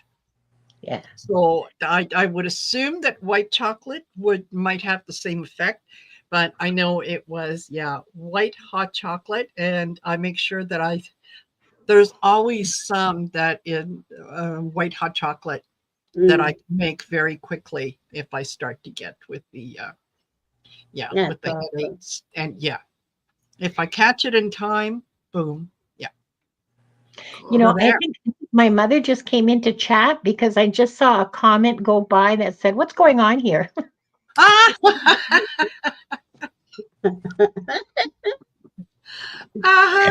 Yes. Perfect. Yeah. Yeah, that was. What are you all doing in there? That's the way. We're having fun. We're having fun. So, I think I'm excited with the astrology. Mm. I'm very happy with the things that are happening, and it feels like, you know, we've been half holding our breath for quite a while. Yes. And it's like, okay, you know, I can let it go. I can, there, you know, when we tell you guys that there are better days ahead, there are better days ahead. Like, I'm starting to believe that. I'm starting to feel that this past week has been really busy, but really happy, really happy. That whole sort of, you know, that's been weighing on me for months, literally months. Yeah. It seems to be lifting. Like I feel like I weigh, you know, 95 pounds. And you do. I'm sure you do. In another timeline, perhaps. When I was 18, when I was 18. Yes, yeah. I like to joke around and say, yes, I was 95 pounds. It was a Thursday in July 1962. Yeah. Oh, Jesus. Oh, what a night. Oh my goodness. But it's true that the energy is lightening up. It is lightening up. And it does. I felt that too. Just felt like, oh man, a sigh of relief just came off of me. It was heavy and it was pushing us down, like you just said, Linda. Yes. It's been for months. Yeah, a long time, like maybe even a year or more. I don't know, but it just feels like a long time. And now I feel a lot sunnier and a lot lighter, and just it just I don't know. Maybe all those weird sun things that are going on have burned something away. I don't know. They do. They burn stuff away, and they help burn us. it away. Yeah, they burn it away, but at the same time, they bring in light codes and elevate our DNA in our cells. So it's these last hi Miss Harody. These last few days have been just wonderful. I've accomplished so much, and there's so much that's come in for me. Unexpected good fortune. Let's just put it that way. Really unexpected good fortune. I brought him on and he walks away. Yeah, exactly. Wandering off. The twins. Ladies, say hi to Gary. Hi, Gary. Love your show. Thank you. Yeah, does a great job. So was the wife happy with her dinner? Yes, it was easy for me. We just heated up leftovers. Perfect. I had leftover chicken soup, and we had gone to with David and Michelle last night to a Greek restaurant locally, and she had those leftovers. So we're good. And I went back to that estate sale, Marina, and the sign was no longer there. I was so disappointed. Aww. I was at an estate sale earlier today, and there was a sign there that I just kicked myself for not grabbing because I didn't think about it. And it said, God made me a redhead because he felt I should come with a warning label. That's cute. And I think that would be a great addition to Marina's studio. Yes. Absolutely. And I have one that, hold on, I just got to move it out of the way here, that someone gifted me, and it's absolutely perfect. Yes. Yeah, that's kind of my motto. Yeah, bad attitude, get out of here. So, and okay, I don't know. No, I don't think Ramon has joined us. I think Val is probably going to join us in a few minutes. And so what you missed, Gary, was the Valerie and Diana have been talking about the astrology and how the things are moving. Truth is coming out. things are getting better. So, you know, all the times that we say, no, there's something to look forward to. Yeah, good things are coming. Yeah. That's good to hear. Yes. Really. We need a change in direction, because if we keep going the direction we're going, we're going to come looping around to the truth anyways, right? Right. Well, you know, the Hierophant has just stepped into Aries, so. Is that when he stepped in? Because I could smell it from here, and I was wondering what that was all this time. Yes. Yes. Yeah. And Dawn says, yeah, you missed a huge talk about chocolate. Oh, Yeah. that I'm very sorry I missed. Yeah. Yeah. About how you always have chocolate on hand. Because and yeah, B, the Why benefits of chocolate. Yeah.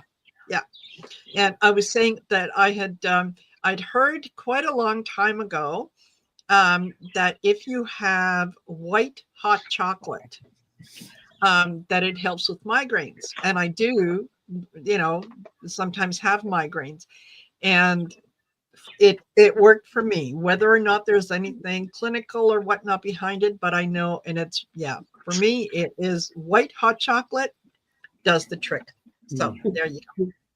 You can remember that. But chocolate is the answer to everything. You know? Right? Hard to argue it. Yeah. Yeah. You found the love of your life. Celebrate with chocolate. You lost the love of your life. Have some chocolate. Grieve with chocolate. Yeah. Yes. I can't find any arguments against that. That's a really solid statement. Yes, thank you. Yes. So is there anything else that we've got coming up, ladies, that we should kind of keep an eye out on, or Astrologically, you mean? Yeah. Well, it's going to be bumpy, you know. I mean, we're still in the beginning stages, and both Saturn and Neptune will again go retrograde and enter Pisces, but it's not going to be forever. And just as we did that cha-cha-cha through Capricorn with Pluto, who finally, even though Pluto is retrograde right now, he's not stepping back into Capricorn. So that door is shut. And going forward, we're going to be looking towards Saturn. So this is giving us the taste. Then he's going to go retrograde in September until January, and then go forward and go back into Aries. And Groucho's going to wake up in a minute because she hears Wanda. Sorry, Groucho. And so when Neptune goes back into Pisces, he's not going to feel strong in his own sign because he's been there. Daddy Saturn is saying, come on, we've already talked about this. We're going back over there. This is to bail out the basement for the last time. Yeah. Right. Yeah. Perfect. And tonight we have, well, the next couple of days, I think it goes on until the new moon on Monday, where Mercury is conjunct Uranus. Now that's anything can happen. That's outside of the box communication. Yeah. So we should hear some craziness going on. And I don't know if we could get any more crazier than it has been. I wonder where it's going to come from. Can I make a prediction? It might be psychic. Right. Yes. Yeah. And that squawking sound in the background is Linda de Gonzalez's bird. Or she's snorting because she's famous for snorting too. No, I'm not. It's not me snorting. That's Wanda protesting. I'm going to go get her. Hang on a second. Okay. Right. Hello again, Val. Hello. Hello, everyone. How are you? I'm back. Yes. Yes, you are. You're back. And that is fabulous. Yes. So yeah, I was saying after you left, oh my gosh, yeah, you always do such a good job. Oh, thank Yeah, you. I kind of went a little higher energetically, and yeah, I had to have some chocolate to ground myself. Oh yeah, absolutely, absolutely. Just love how those two things go hand in hand. Yes. I wanna take fire. Yes. Totally. Totally. Yes. There you go, folks. Say hi to Wanda. Hi, Wanda. Hi, Wanda. So cute. Yeah. Oh my God. So, I have to show you guys this. I don't know if you can see it, but we have a beautiful Merkaba in the sky. Oh yeah. Oh my gosh, yes. Wow. That's right now present. Oh my gosh. Look at that. Perfect. Wow. Isn't that beautiful? Yes. Wow. And Saturn is only an hour and a half away from going into Aries. I'm so excited. He's at 59 minutes of arc, so he's almost through the door. We're getting there. And last night on the show with Ali, Merkaba come up at the end a lot, like for us to be in our Merkaba state. Yeah. You know, Yes. As we were drawing cards, right? I forgot. Those things don't happen by accident. Right. They happen for a reason. Yeah. Can't make it up. How many days do we say that? Yes. I wonder what the kids that are being born right now, what that's going to, what's that going to be like for them? They're so downloaded. They're just they're so magical. You can look at them, look at their eyes, and you can see, I mean, the brilliance inside of them. Yeah. Right? They're all hybrids. For once, we know that we can talk about us being starseeds. Yeah. We can raise our children in the truth. Yes. Exactly. Except my birth and years are behind me, but you know. Yeah. Perfect. Perfect. All righty. Well, Val, do you want to? Oh, yes. Yeah. Okay, here it is. This is my final appearance of the evening. Then Linda will take it away at the end. So this is the fourth and not the very last, but the last of today, which is anchoring in the light and sealing the day in unity. And so I want you all to take your deep breaths and exhale.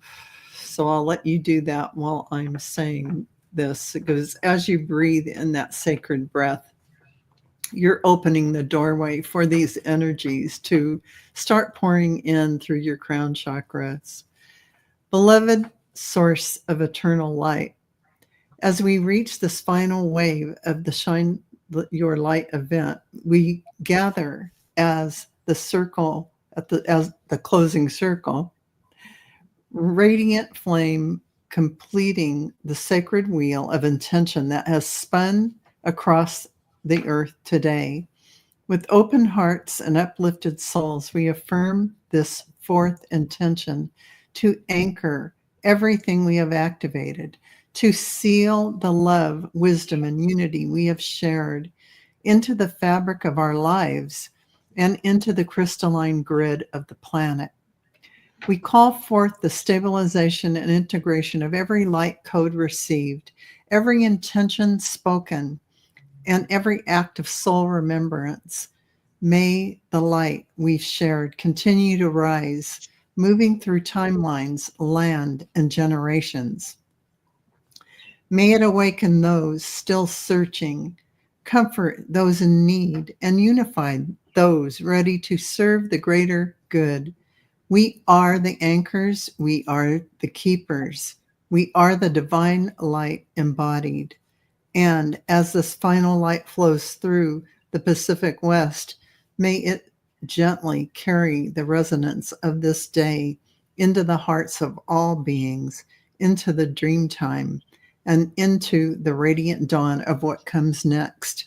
We give thanks for the sacred wave of connection, and we vow to carry it forward, living as love, shining as light, walking as one.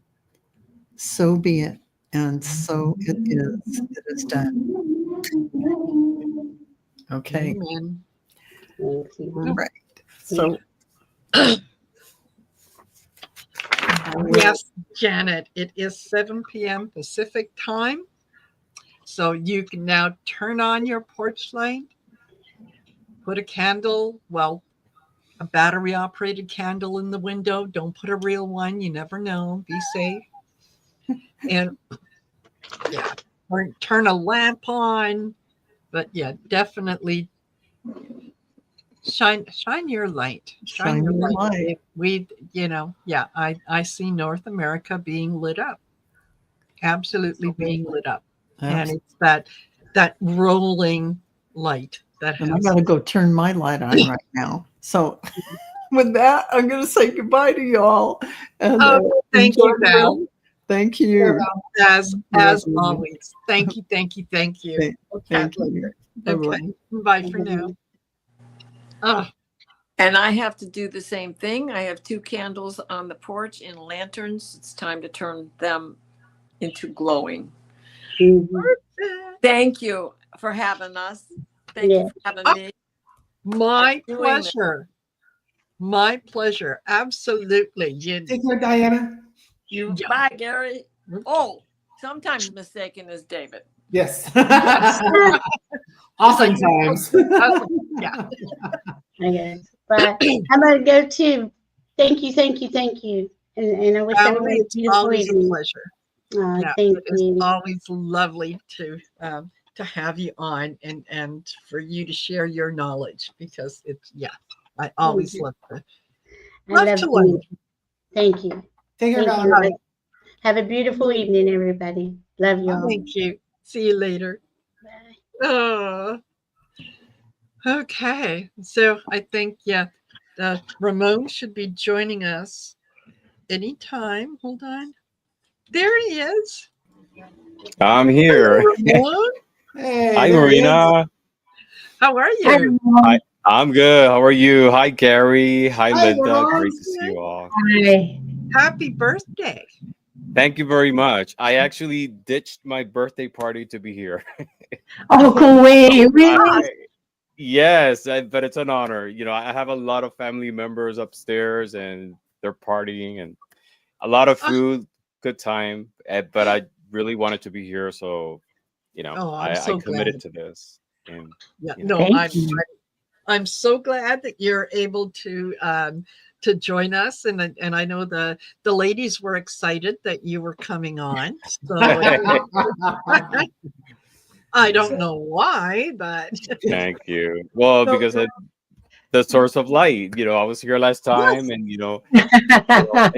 adding more light to the event. So a little bit more light doesn't hurt, right? No, never. Ramon, is it a milestone birthday? Yes, I am. I turned 52 years old today. Oh my goodness. No way. Shoot me now. Yes. What? 52. And I have to say, I'm blessed that I made it this far. It's healthy, loved, with a positive outcome towards life. And, every day is a gift, because I was in a situation once in which I faced death very closely. I mean, we all face death in one way or another every day in our lives. A lot of situations that we might not be aware of, but I had an experience once that I was really close to death. And, after that, it changed my life outcome, my vision on life, and I see every day as a gift, even though we all have our situations and sometimes I get upset and everything, so I step back and say, this moment, is a gift. So, yeah.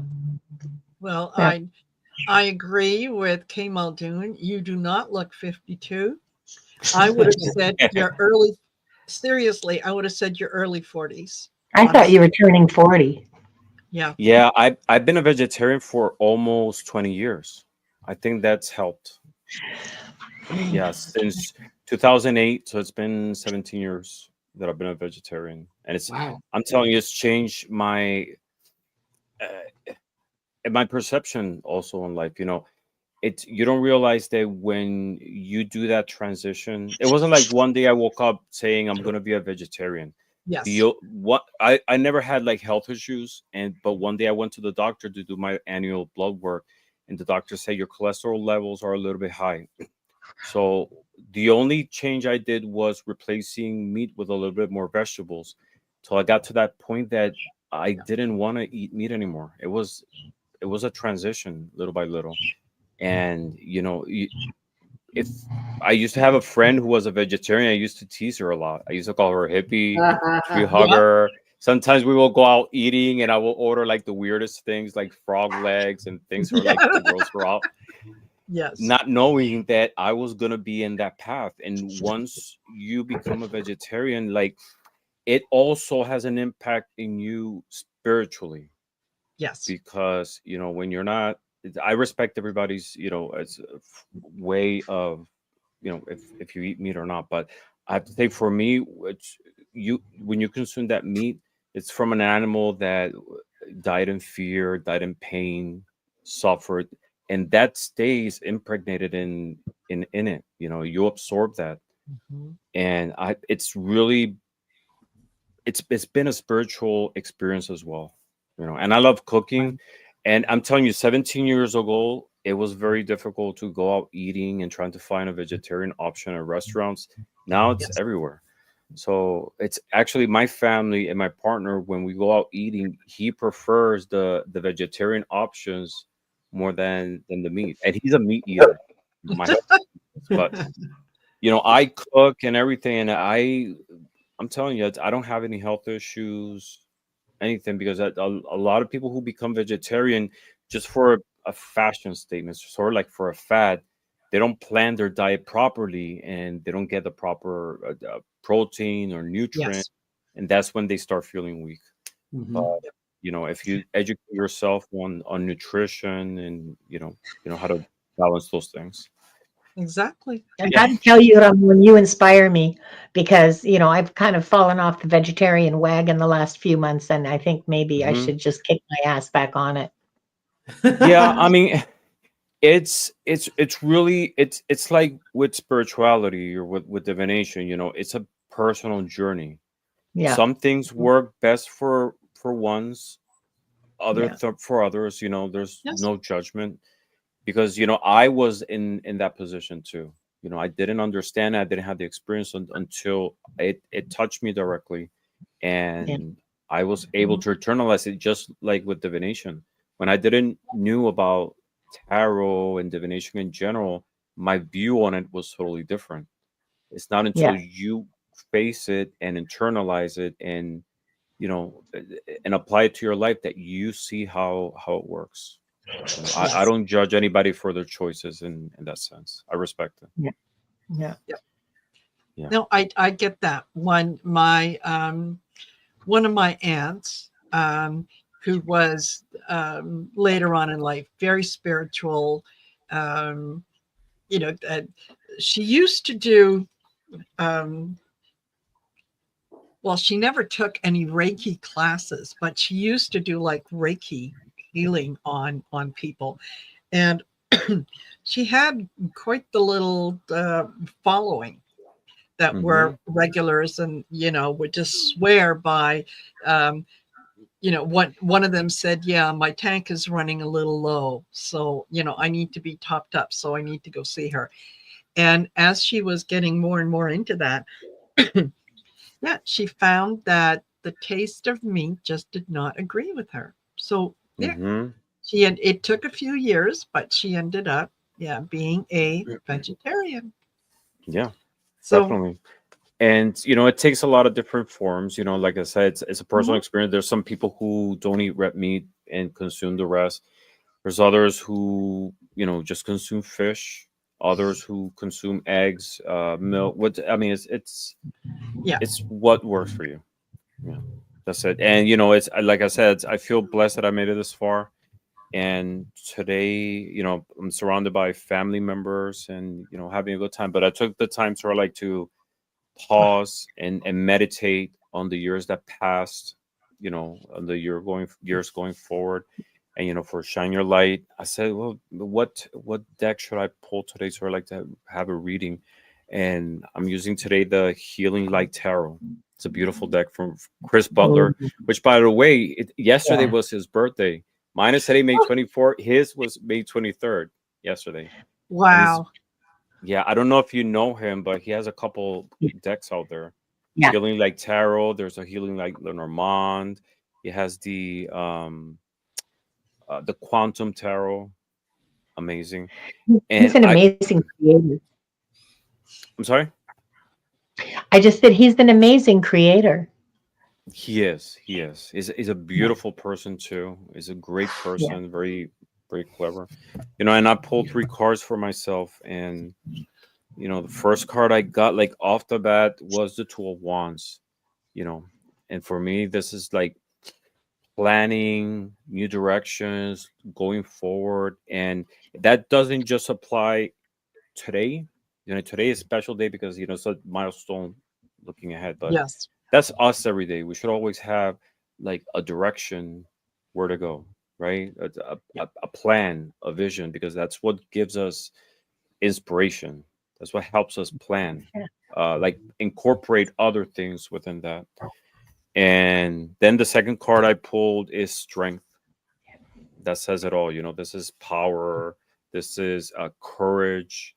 It's an inner compass as well that gives you that conviction, which in connection with this one gives you that inspiration to go ahead. And then the third card is the Hangman. Look how beautiful that card is. Yeah. Right. And this is about acceptance, letting go of the things that, you know, sometimes we plan and they never materialize. And we get to that point in which we feel frustrated, but we have to understand that maybe it wasn't meant to be at that time. Maybe going ahead, it will be. But it's also gaining perspective on which way to go. So, you know, I just pulled those 3 cards, you know, connected with my spiritual guys, pulled those 3 cards, and it was a beautiful message to kind of like end the day, start this, and start a new year.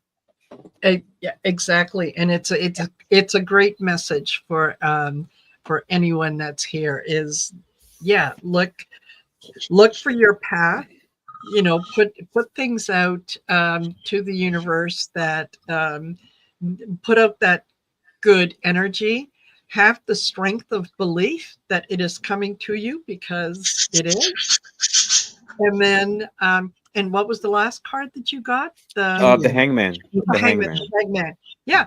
Be willing to see things from a different perspective. Right? Be willing Acceptance, to let go you know. of those things that no longer resonate with you, that might have resonated, might have been a truth for you a while ago that, you know, needs to be changed. It's okay. And I think and we all have that. And I have like plans in it, which I envision in my life. And now I look back and I was like, no, I'm glad that didn't work out because, you know, it wasn't the right thing for me. Yeah, exactly. You know, sometimes we ask our guides and divinity for things that we're convinced that they're the best things for us. Yeah. And in reality, we look back and they're not, you exactly. know. You know, I love animals, and I have 2 tarantulas, and one of them escaped. I love spiders. One of them recently escaped, you know, and I was like, it was a couple days of agony, not because I'm scared of them. It's just because I was concerned that I was going to suffer, you know, being dehydrated and stuff. And I sort of like put myself in the perspective of the tarantula, right? And kind of like looked at it parallel to us humans.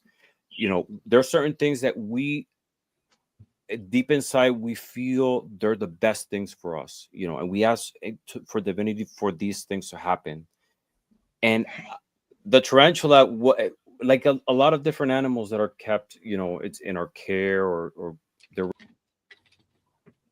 Oh, I know where the tarantula was. The tarantula was on the on-off button there. Okay, then. Yes. Tarantula was clicking the mouse button for you. What does the tarantula want? It wants to get away. It wants to escape, explore the world, but it's not aware that in the process, it might get dehydrated, it might starve, and eventually die. So, you know, it's from their perspective, they're not seeing that. You know, it's my intention is to, how should I put this? The intentions of what divinity wants for us are not human based, right? A lot of things material, in the material sense. Same thing with the tarantula. I'm sure that, you know, it's Stop it, Bobby. their way of seeing things is not the same way as us. You know, we see it from a different perspective, sort of like as divinity is. So the whole thing is, you know, sometimes our passions and the things that we want don't happen, and it's our spirit guides protecting us from things that are not the best thing for us. You know. Yep. Yeah, and she's back safe. Oh, good. Oh, good. Yes. Oh, good. Yeah. Lovely. So, Lovely. Ramon, you mentioned something that kind of triggered a thought earlier, when you're saying that you feel blessed to be here because you've had your brush with death. I'm a fan of the NDE videos, the near-death experience videos. And, yeah, me too. It's fascinating to me how consistent the stories are amongst very different people over very different times. And one of the things that someone had mentioned on one of these was that before we come to Earth to live our life adventure, if you will, we've planned everything out, but we put exit points in various parts of the timeline. And I could think, at least in my lifetime, two very distinct exit points that I guess I chose to bypass at that time. One was when I was in my mid-30s. I had just gotten divorced, and there was a group of us that would go swimming out in the Pacific. And one day the waves were just a little bit, there was a lot, they call them scratchers. There's just a lot of breaking waves. They're not tall waves, but they just keep rolling in on you. And I was trying to get out past the breakers and out into the smoother part of the ocean. And I was getting really fatigued. And I remember thinking to myself, I don't think I really want to die just because I want to go swim in the ocean today. And I pulled it, you know, I do something I never do. I gave up, and I just swam back to shore and said, okay, you know what? It's just not happening today. The other time was my wife and I had gone out to dinner. We were meeting some friends over in the East Bay, and we were in her car, and we were on a 2-lane road, 1 lane each direction. And we were right on time for getting to the restaurant. We were a mile away, and the 2-lane road goes right by the San Francisco Bay. And I had this clear, beautiful stretch of road ahead of me. My wife's car was a Jaguar at the time. And it's just like, oh, wow, I could just totally let this car stretch its legs out. But that's all right. We'll go easy. And, you know, there's no big rush. Well, 5-10 seconds later, there was a truck coming our direction, the oncoming direction. And these kids in an SUV swing out over the double yellow line to pass this guy in this landscaping truck. And I had both feet on the brake to stop the car. Later, I did the calculation, you know, based on, okay, we were about this far away and they were traveling about this fast. If I would have waited another second and a half, or if I was about 1 to 2 seconds ahead of where we were, you know, I would have been a hood ornament on a SUV full of teenagers. Wow.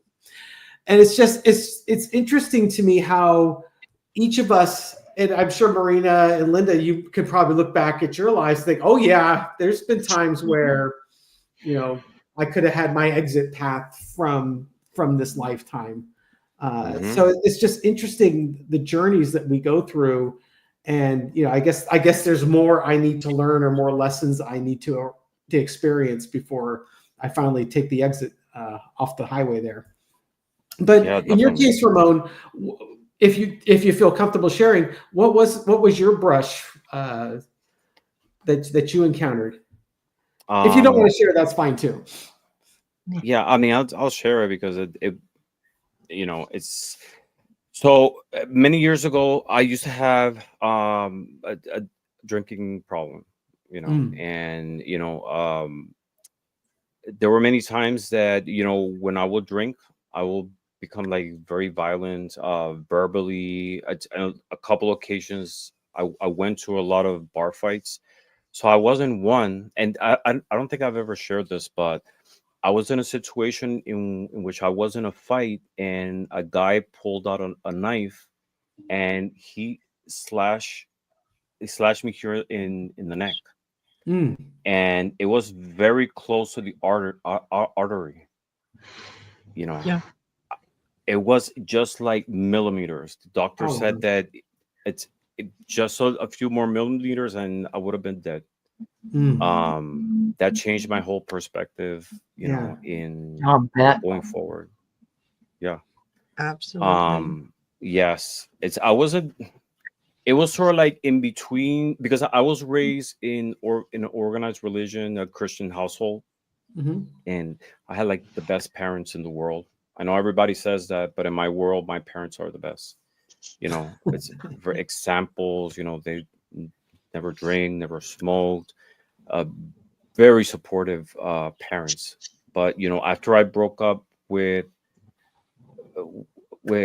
parted ways with the church, I was sort of like in a spiritual limbo, and there was an emptiness in my life. I went to a depressive state, and because when you're raised with that base of spirituality, that is something that needs to be nurtured. Not only the body but also the soul, the spirit. And I was lacking that, and it was like filling it with other things. I never had like issues with the law or anything. I went to college. I did my master's and everything, but I had that problem in my life. I was trying to fill that pain with alcohol. And I lost control, and those are things that can happen to anyone. Yeah, Absolutely. Never had issues with drugs. I'm not even like recreational. I don't like it.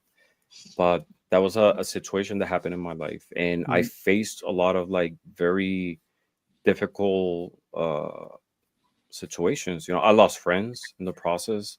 Later on, I ended up with a lot of them, but it took a lot of healing, a lot of like understanding, and I think that was maybe the rock bottom point or the catalyst of the situation that helped me change perspective.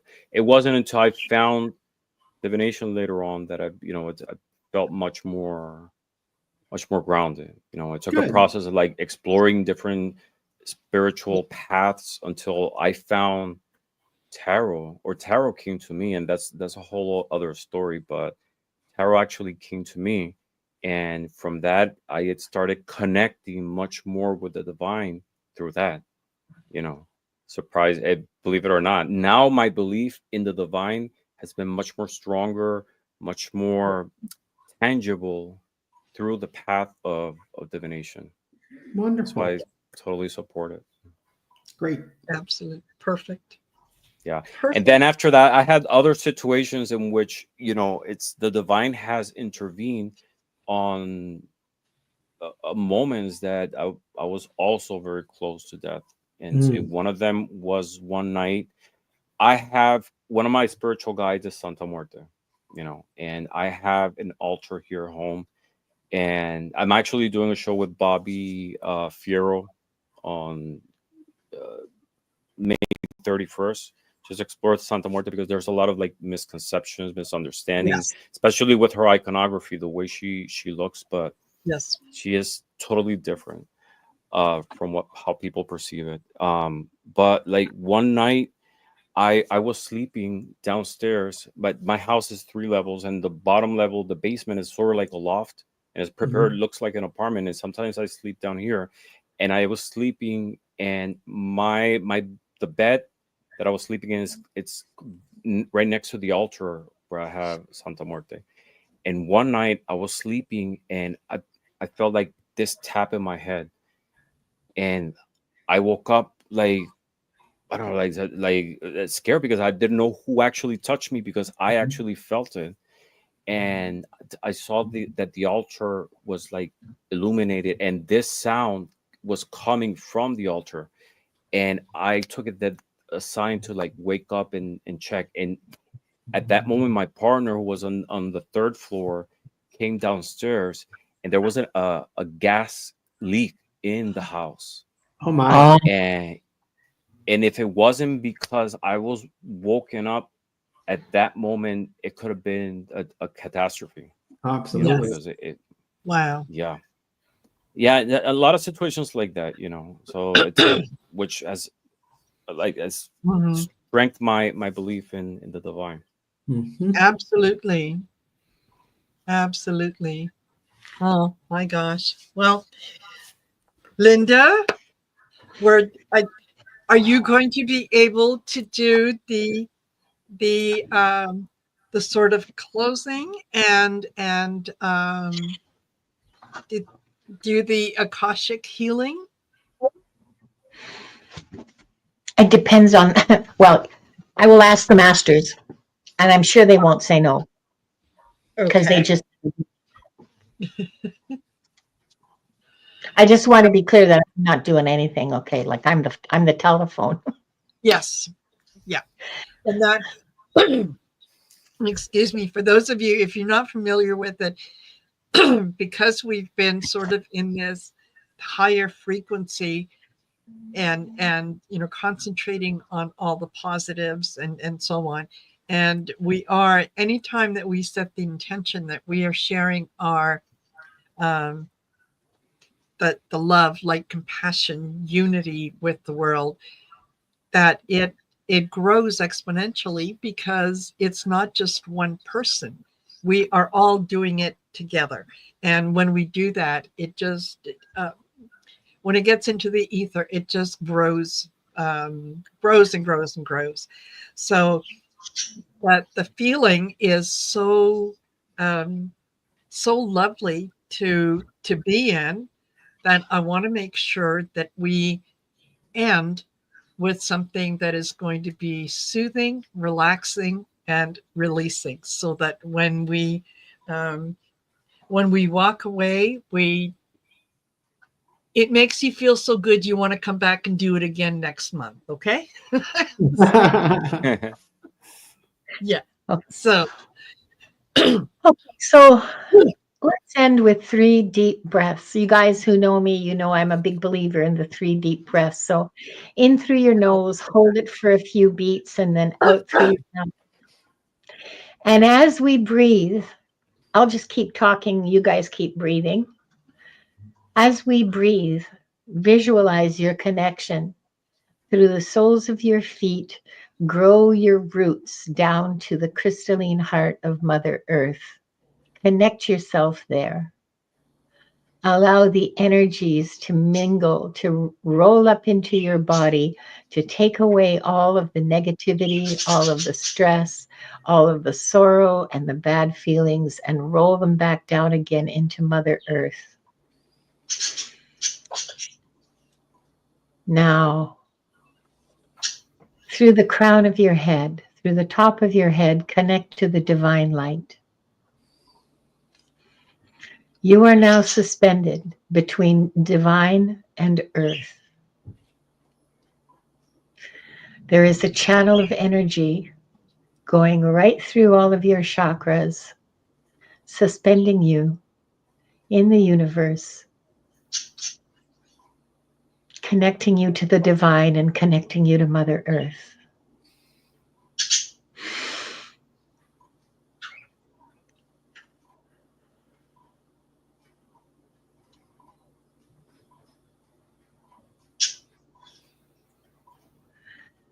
Divine source of all being, Akashic Records masters, beings of light, ancestors, friends, and family, all those who love us from the next world.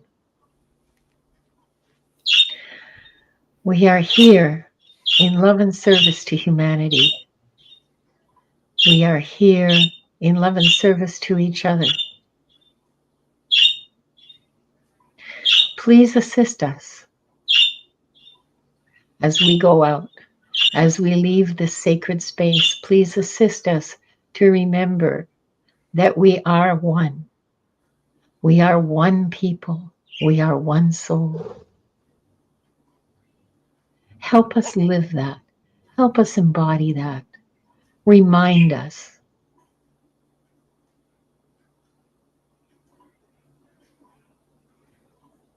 Help us heal that which is in our way. Remove the blocks that separate us from each other. Help us see each other as fellow souls on the path home. Thank you. Thank you. Thank you.